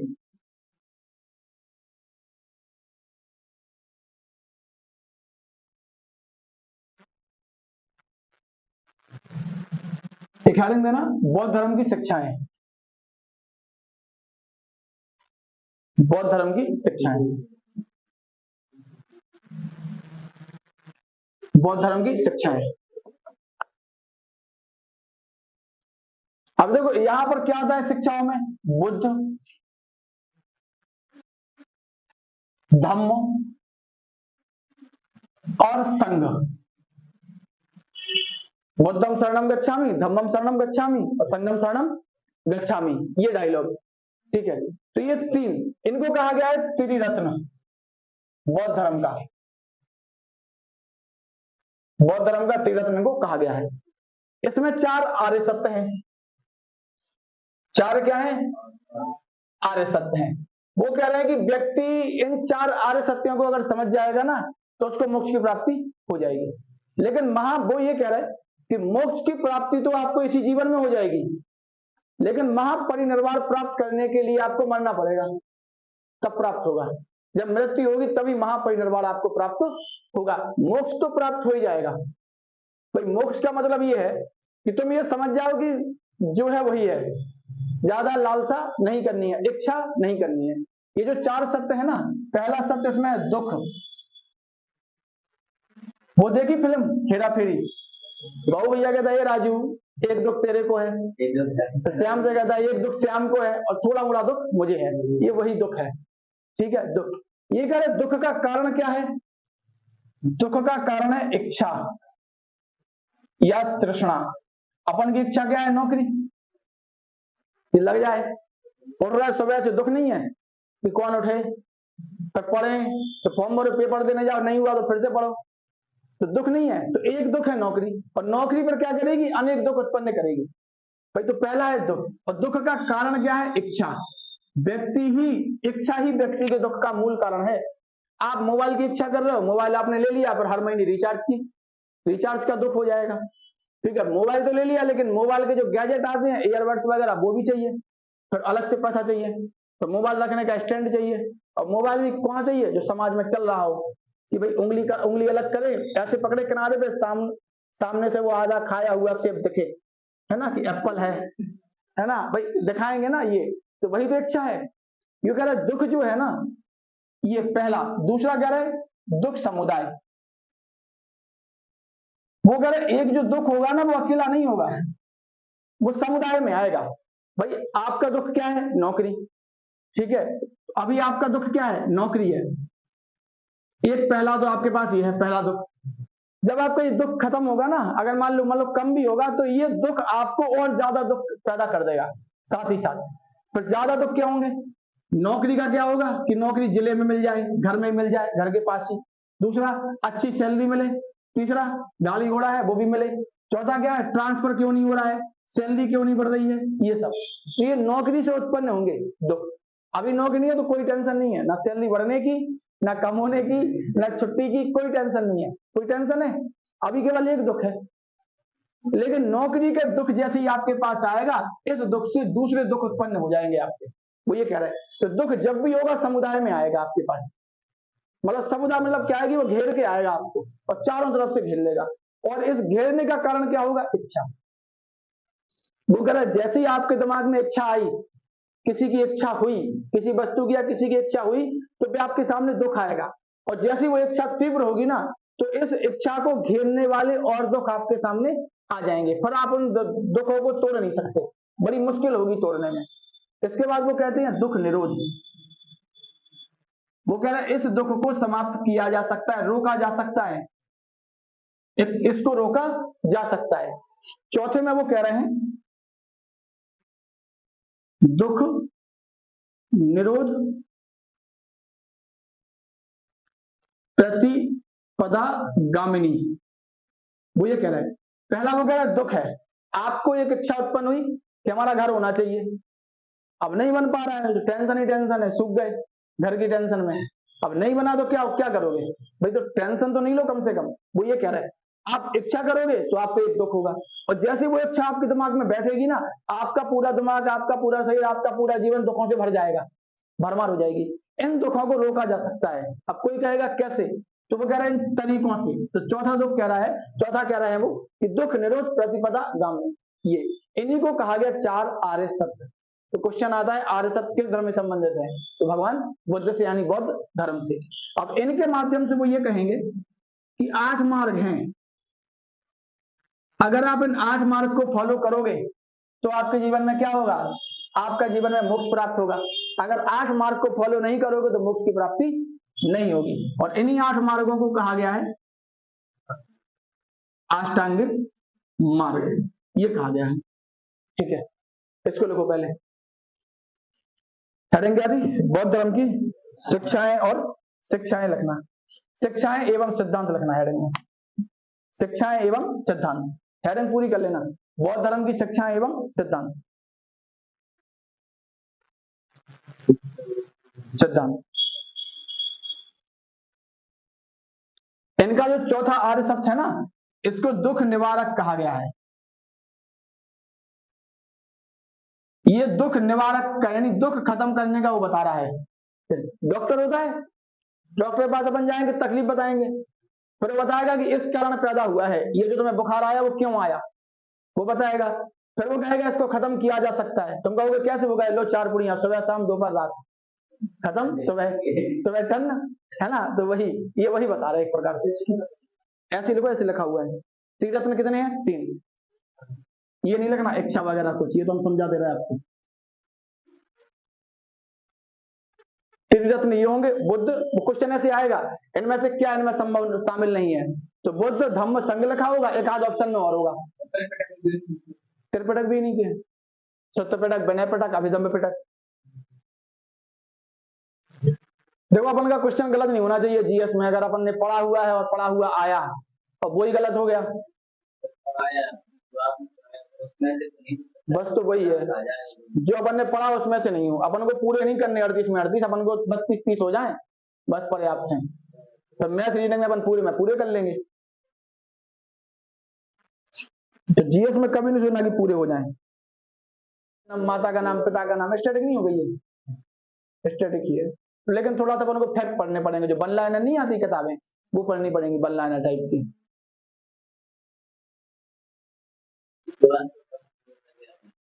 दिवस ऐसे याद नहीं होते, दिवस याद होते न्यूज़पेपर से। अपन जब अखबार पढ़ो तब याद होते, कोई दिवस आया उसके बारे में अपन ने पढ़ लिया 10-15 लाइन, फिर नहीं भूलते। अपन एनवायरमेंट पढ़ेंगे इसके बाद, तो एनवायरमेंट में पूरे आ जाएंगे पर्यावरण वाले जितने भी दिवस हैं।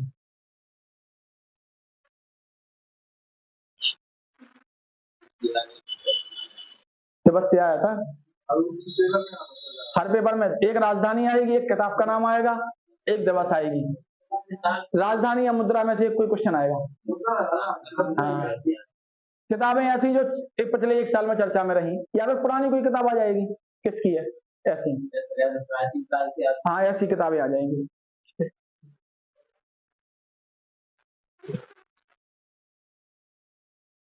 अब अष्टांगिक मार्ग में लिखना नंबर 1, अष्टांगिक मार्गों में ऐसी करके नंबर 1 सम्यक दृष्टि। वो ये कह रहे हैं कि एक दुख है, आपको इच्छा उत्पन्न हुई, इच्छा से दुख होगा। आपके पास कोई वस्तु नहीं है तो आपको दुख हो रहा है, वो वस्तु आपको और दुख पैदा करेगी, तो दुख समुदाय में हो जाएगा, एक के बाद एक, एक के बाद एक। गाड़ी नहीं है तो गाड़ी आ गई तो पेट्रोल नहीं है, पेट्रोल आ गया तो सर्विस नहीं हो पा रही या अच्छी नहीं है, इस टाइप से। तीसरा वो क्या कह रहा है, इसको रोका जा सकता है। चौथे में कह रहा है इनको इन 8 प्रकार से रोका जा सकता है। अष्टांगिक मार्ग जो है वो चौथे का हिस्सा है। भाई पहले में वो कह रहे दुख है, दूसरा कह रहे एक दुख से दूसरा दुख उत्पन्न होता है, तीसरा कह रहे इनको रोका जा सकता है, चौथा कह रहे जिनसे रोका जाएगा वो ये है अष्टांगिक मार्ग। ठीक है, पहला है सम्यक दृष्टि। सम्यक का यहां पर अपन कहेंगे उचित, सम्यक को अपन कहेंगे उचित या फिर राइट, उचित या फिर राइट। सम्यक दृष्टि का मतलब है कि अपनी दृष्टि को उचित रखना, कुछ भी ऐसा ना देखना जिससे अपन को दुख उत्पन्न हो। ठीक है, ये मतलब उचित दृष्टि रखना। आप कोई व्यक्ति खड़ा है, आप उसको घूर के देख रहे हैं, उसने मुक्का मार दिया मुंह में, है ना, तो फिर दिक्कत नहीं हो जाएगी। हालांकि ये यही नहीं कह रहा है, लेकिन अपन समझने के लिए कह सकते हैं कि भाई समान दृष्टि से देखो। अगर आप किसी के दुख को देखोगे तो आपको भी दुख होगा। भाई उस व्यक्ति को दुख तो है, लेकिन दुख समाप्त कैसे होगा? उसी के चाहने से होगा, आपके चाहने से नहीं होगा। जो आपके चाहने से आपका दुख समाप्त हो जाएगा। ठीक है, ये कह रही है। नंबर 2 लिखना, सम्यक संकल्प। ये बहुत काम की चीजें हैं अगर अपन समझ जाएं तो, लेकिन समझ तो जाते हैं लेकिन एक्सेप्ट नहीं करते। सम्यक संकल्प, सम्यक संकल्प का मतलब क्या होता है? सम्यक संकल्प का मतलब ये है कि अगर अपन, मान लो आप हो, आप चाहते हो आईएएस बनना और तैयारी कर रहे हैं कांस्टेबल की, तो आप चाह रहे हैं कि आपका यूपीएससी का पेपर निकल जाए, और यूपीएससी का पेपर निकले कम से कम 6 से 8 घंटे की पढ़ाई डेली चाहिए, और 2 घंटे तो पढ़ नहीं पा रहे हैं। 6 से 8 घंटे कैसे पढ़ेंगे? तो तैयारी काहे की कर रहे हैं? यूपीएससी की। तो आपके सालों साल बर्बाद नहीं हो जाएंगे? तो संकल्प भी ऐसा लो जो आपके हिसाब से हो। ऐसा नहीं कि हम तो माउंट एवरेस्ट पर चढ़ जाएंगे और टपक गए, चढ़ ही नहीं पाए, लौट के आ गए। गुस्से में नहीं कह रहे थे कि अब तो हम जा रहे हैं, फिर लौट के आ गए, तो ऐसे नहीं। तो सम्यक संकल्प का मतलब है कि ऐसा संकल्प लेना जो हमारे लिए उचित है। मतलब किसी का देखकर, किसी से पूछकर ऐसे नहीं करना, अपने आप पर विचार करो फिर उसको एक्सेप्ट करो, ये कह रहे हैं। नंबर 3 लिखना, सम्यक वाणी। सम्यक वाणी, सम्यक वाणी, सम्यक वाणी का अर्थ क्या हुआ है? बोलना। ऐसा नहीं बोलो कि विवाद हो जाए, सोच समझ के बोलो, उचित बोलो, कम बोलो। वो नहीं कहते कि 2 कान किस लिए दिए? ज्यादा सुनने के लिए, मुंह एक है। अगर 2 मुंह होते तो, है ना, एक से कहते तुम्हारा नाश हो जाए, एक से कहते खटरी बढ़ जाए, इस टाइप से, तो दोनों मुंह बोल रहे, है ना। तो खाना भी जल्दी खा लेते, इधर से रोटी खा जाए, सब्जी डालते, 2 जगह से, है ना। तो ये तो वो कह रहे हैं कि भाई वाणी अपनी होनी चाहिए, कि अपनी वाणी से ना तो किसी को दुख हो, और आप जो कुछ भी बोल रहे हैं वो क्या हो? सदा हुआ हो। कम बोलो, वो कह रहे हैं। जब आवश्यकता हो तभी बोलो, क्योंकि व्यक्ति के दुखों का कारण, सबसे बड़ा कारण तो वाणी है। भाई वाणी से तो दुख होता है, कहां कर लोगे तुम? बोले बता रहे बाहर आओ, ठीक है ना। अब टेंशन, यार वो 2 हैं, हम अकेले हैं, तो तुमने फोन किया, तुम 3 हो गए, अब उन्हें टेंशन, वो 8 हो गए, है ना। तो सम्यक वाणी, है ना। तो ये तो सम्यक वाणी का होता है बोलो, लेकिन उचित बोलो, राइट बोलो। जो बोलना है ना समय पे बोलो। बात ये है, जब आपका समय आएगा तभी बोलना है, और अनावश्यक नहीं बोलना है। अनावश्यक बोलने से क्या होगा? आपकी एनर्जी वेस्ट होगी। जैसे अपन ने खाना खाया और खड़े हो गए ठलुआ, और आधा घंटा 1 घंटा अपन ने चर्चा कर ली, फिर लगता है भूख लग रही है, कुछ खा ले, नहीं लगता है चर्चा करने के बाद। और भयानक चर्चा राजनीति पे, कोई मतलब ही नहीं है, ठीक है, और चर्चा कर रहे हैं अपन, और उस पर फिर भूख लगी, तो वो एनर्जी क्या हो गई? वेस्ट हो गई। जो आपको मिली थी, जो आपने एनर्जी आपने एक्सेप्ट की थी ना, वो एनर्जी क्या हो गई? वेस्ट हो गई।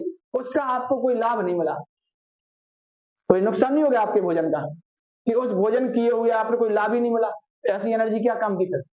ठीक है, तो ये कह रहे भैया बोलना थोड़ा सोच समझ के है। ठीक है, अगला लिखो, चौथा, सम्यक कर्मांत। सम्यक कर्मांत, हाँ सम्यक सब में जोड़ेगा भैया। सम्यक कर्मांत, सम्यक कर्मांत का अर्थ होता है अच्छे कर्मों में लीन होना, अच्छे कर्मों में लीन होना। सम्यक कर्मांत का मतलब क्या है? उचित कार्य करेंगे,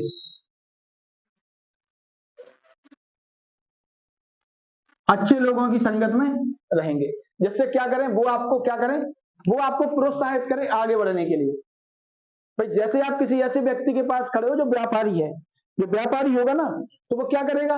वो सलाह देगा आपको काम करने की, कि ऐसा करो तो आप आगे बढ़ोगे। ठलुआ के पास बैठोगे तो वही तो फिल्म है ना पंचायत, तो वो सेक्रेटरी आता है, तो विनोद कहता है खैनी खाइएगा, वो कहता है खैनी खाने जैसे लगते हैं, वो कहते पढ़े लिखे हैं चाय पियेंगे, ठीक है, ठीक वैसे जैसे व्यक्ति के पास बैठोगे विचार वैसे ही आएंगे। मान लो कोई व्यक्ति है तैयारी नहीं करता, उसके पास बैठो वो कहेगा अरे पेपर तो होगा ही नहीं, सब फर्जी चल रहा है, ठीक है ऐसे। और देखते देखते पेपर हो जाए और बगल वाले का हो जाए, तुम्हारा हो ही ना।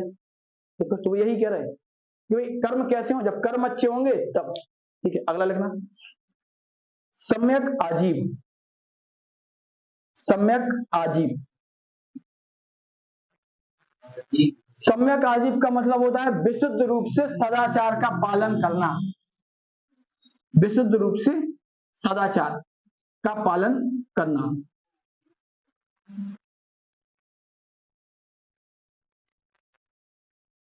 सम्यक आजीव, सदाचार का मतलब समझ रहे हो, नैतिक शिक्षा नहीं होती थी जो ईमानदार टाइप से, ये सब जैसा जीवन कह रहा है वैसा ही करेंगे, उथल पुथल वाला व्यवहार नहीं करेंगे, ये है। ठीक है, इसको कहते सम्यक आजीव। अगला है छठवां सम्यक व्यायाम। सम्यक व्यायाम, जिम जाएंगे सुबह शाम, ये सम्यक व्यायाम का मतलब यह कि आपने जो सम्यक जो संकल्प लिया है उस संकल्प के लिए क्या क्या कार्य करना है वो करेंगे। भाई आपने सोचा कि हमें पुलिस की तैयारी करना है, पुलिस का पेपर पास करना है, तो पुलिस का पेपर पास करने के लिए आपको क्या क्या पढ़ना है, आपने संकल्प ले लिया क्या पुलिस का पेपर, तो ये तो आपका सम्यक संकल्प हो गया। आपको पता भी है कि अगर हमें 1 साल में नौकरी चाहिए तो यही पेपर पास करना पड़ेगा, आप समझदार हो, समझ लिया आपने कि अगर हम यूपीएससी की बात करें तो कम से कम 2-3 साल लगेंगे, कम से कम 2 साल तो लगेंगे, लेकिन समय हमारे पास है ही नहीं, अभी वैकेंसी आई 2 महीने बाद पेपर है, तो ये सम्यक संकल्प हो गया, आपने लिया। इसके बाद व्यायाम का मतलब है इसको प्राप्त करने के लिए जो उचित कार्य है वही कार्य करेंगे। पेपर में आना हिंदी है, तुम पढ़ रहे अंग्रेजी, कैसे पास होगे, नहीं होगे ना। तो सम्यक जो संकल्प लिया, इस संकल्प को प्राप्त करने के लिए आप जो कार्य करोगे वो कार्य कैसे होने चाहिए, उचित। पैसा देके नौकरी नहीं लगवाओगे, पेपर लीक नहीं करवाओगे, पढ़ोगे और फिर नौकरी लोगे, इसके लिए व्यायाम है वो। व्यायाम का मतलब ये भी हो सकता है कि सुबह शाम वाला जो होता है वो भी है, जब वो होगा व्यायाम करेंगे तो मन मस्तिष्क क्या होगा, शुद्ध होगा, शांत होगा, समझ पाएंगे अपन, तो वो ये कह रहा है। अगला लिखना 7वां सम्यक स्मृति। सम्यक स्मृति ये बहुत जरूरी है। सम्यक स्मृति का मतलब है अच्छा याद रखो। तुम जा रहे हो, किसी ने कुछ बोल दिया तुमसे, हटाओ छोड़ दो, याद नहीं रखना है। अगर तुम्हारे दिमाग में है और तुम ऑफिस पहुंचे, तुम्हारे दिमाग में यही है, भाई फिल्म है ना गोविंदा की, हीरो नंबर 1 है, कौन सी है, वो नौकर बन के जाता है, मैं तुझको भगा लाया हूं तेरे घर से, है ना, वो गाना है। तो उसमें क्या होता है, कादर खान जाता है तो कीचड़ उड़ जाता है परवेश रावल के ऊपर, तो वो विवाह क्या होता है, टूट जाता है। वो अंत में होता है जब वो उसके ऊपर कीचड़ गिरा देता है। ठीक है, तो सम्यक स्मृति, अगर वो परवेश रावल चाहता और उसने भगवान बुद्ध को मान लो पढ़ा होता, तो भगवान बुद्ध के इसको मानता कि चलो कोई बात नहीं, कीचड़ आ गया तो कोई दिक्कत नहीं, नहा लेते हैं, भूल जाते हैं, ठीक है ये।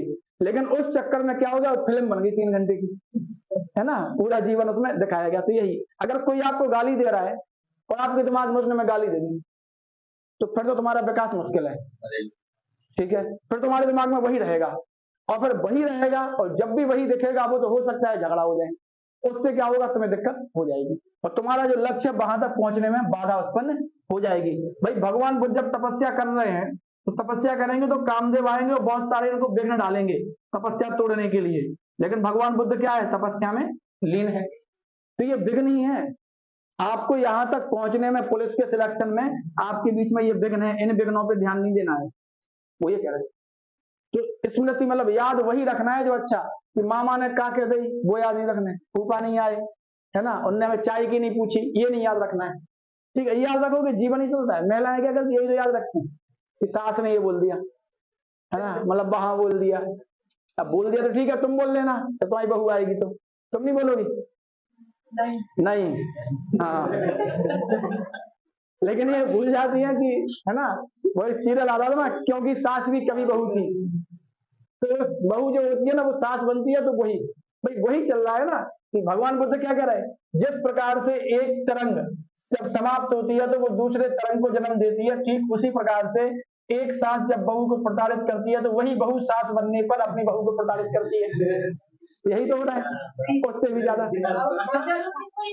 जरूरी थोड़ी ना कि बहू करे, मतलब बहू उल्टी आ गई, है ना, ये भी हो सकता है।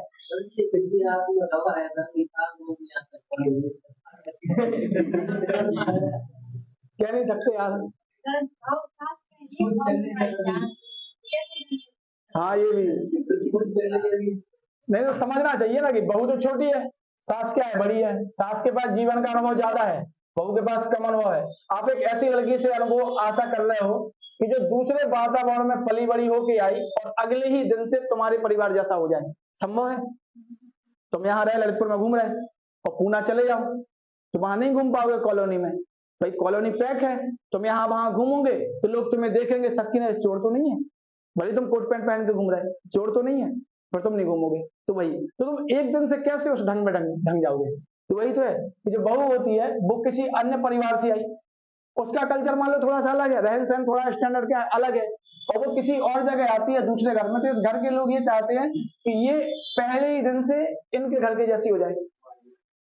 हम उठते हैं 8 बजे, उठे 4 बजे, समझ रहे? हाँ 1-2 साल में, जब सुनो तो जब तक 1-2 साल में ये बहू इनके जैसा होना चाहती है, तब तक इसको इस ड्यूरेशन में इतना प्रताड़ित किया जाता है, ये कहती है गूगल लगे तुम्हारे घर में और हम लगा देंगे। वो ये कहती है समय दो ना उसको, समय ही नहीं दिया, यही तो है भाई। वो तो सिखा ही रहे ना। आप सिंपल सी बात सोचो, आपकी माता है 50 साल की, तो आपकी शादी हुई, वो लड़की है 25 साल की। जब 50 साल की नहीं समझ पा रही तो 25 की क्या समझेगी? तो 50 की नहीं समझ, 25 क्या समझेगी? आप बताओ, समझ जाएगी क्या भाई? जब ये 50 साल इनका जीवन, मतलब 50 साल का हो गया, लगभग 2/3 जीवन पूरा हो गया, जब नहीं समझ पाए तो इनका तो एक चौथाई पूरा हुआ है, तो कैसे समझेंगे? आप बताओ। जब बच्चे होते ना 16 साल से 22 साल के बच्चे या 23 साल के बच्चे, ये विद्रोही होते, ये नहीं मानते आपकी बात, इनसे कहो ये नहीं करना, ये करो, लौकी सब्जी खाओगे, लौकी कौन खाता है? कहेंगे कि नहीं कहेंगे? बाद में खाएंगे वो। तो वही तो डंडा उठाओ तो फिर से डंडा हो तो विद्रोही हो जाएंगे वो, तो वो कहेंगे पापा बता रहे, फिर पापा को, है ना, विद्रोही पढ़ेंगे नहीं वो, ठीक है। तो उन पे ध्यान, उन पे कंट्रोल नहीं किया जाता है, उन पे ध्यान दिया जाता है, उन पे कंट्रोल नहीं किया जाता, उन पे ध्यान किया जाता है ना। तो सनी देओल का डायलॉग नहीं है कि धर्मपाल जी बोलते थे कि बेटा अपन दोस्त हैं, जो कुछ भी बात करना है दोस्त की बात ही करेंगे। बोले हम उनको दोस्त समझ के बताते थे, वो बाद में पिताजी बन जाते थे, है ना। ये दिक्कत है। तो वही तो ये समय लगेगा, ये समझ नहीं पाते। जो आप देखना 16 से 22 साल के बच्चे होते, यही गाड़ी तेज चलाते हैं, यही लड़ते हैं, यही झगड़ते हैं, और सबको हम यही, और ये अपने आप को समझते हैं बहुत बड़े योद्धा, हमें सब पता है ना। वो कहते हमें सब पता है।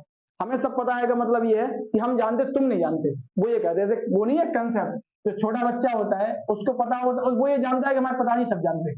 तो छोटा बच्चा होता है 8, 10, 12, 15 साल का होता है, वो कहता है हाँ पापा को सब पता है। तो उसके सुपर पावर कौन होते हैं? पापा। इसके बाद सेकंड फेज आती है, पापा को कुछ नहीं पता।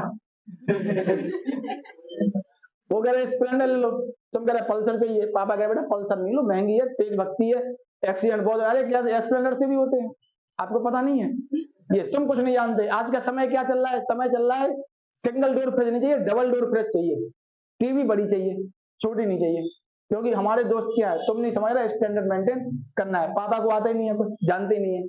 इसके बाद जब 25-30 साल के होते हैं तो फिर कहते वो सही कह रहे थे, फिर कहते। ये 3 स्थितियां होती हैं, और 3 स्थितियों में मैनेज करना ही क्या है? बुद्ध है, तीनों स्थितियों को मैनेज करना। अब सिंपल सी बात सोचो कि 50 साल और 25 साल में डिफरेंस है कि नहीं? आप छोटे बच्चे को ले आओ, हॉस्टल बना लो, आप 10 साल का बच्चा है और आप वो 30 साल के, आप अपने के जैसा उसको रखो, वो रह पाएगा? 10 साल का बच्चा नहीं रह पाएगा। उसको सिखाना पड़ेगा धीरे धीरे करके, तो उसको 2, 4, 5 महीने लग जाएंगे। हॉस्टल में जब जाता है बच्चा तो वो धीरे धीरे सिखाते हैं उसको, और जहां पे वो प्रेशर डालेंगे तो भागेंगे। गिरिराज जी खुला या अभी गिरिराज तो अभी खुला था, है ना। ये इसके बाद एक लास्ट वाले को, 8 वाले को, सम्यक समाधि। सम्यक समाधि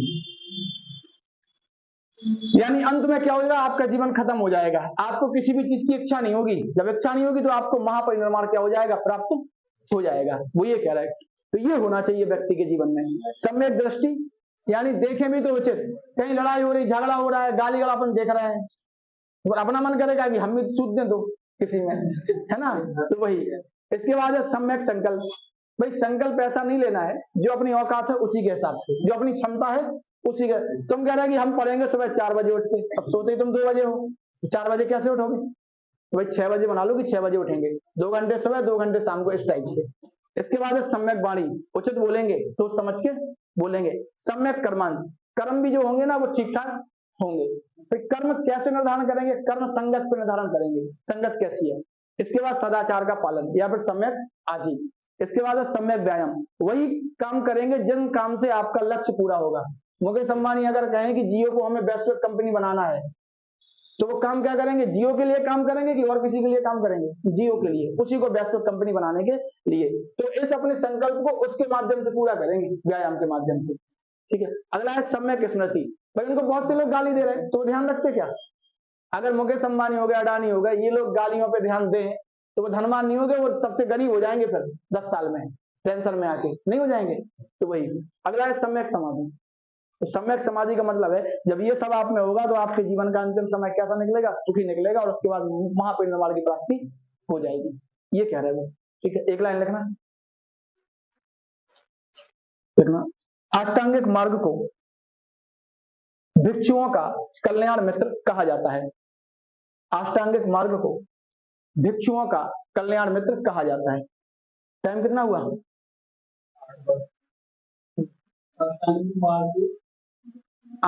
अष्टांगिक मार्ग को भिक्षुओं का कल्याण मित्र कहा गया, कल्याण मित्र कहा गया।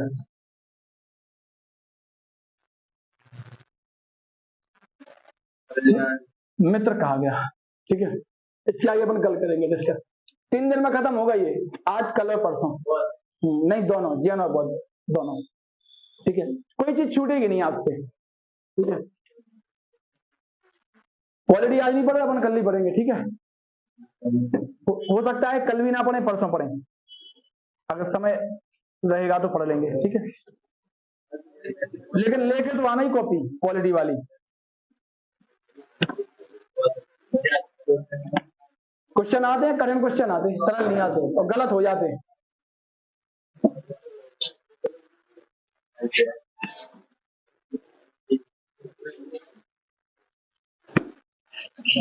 तुम लोगों ने ज्वाइन कब की थी कोचिंग? हाँ,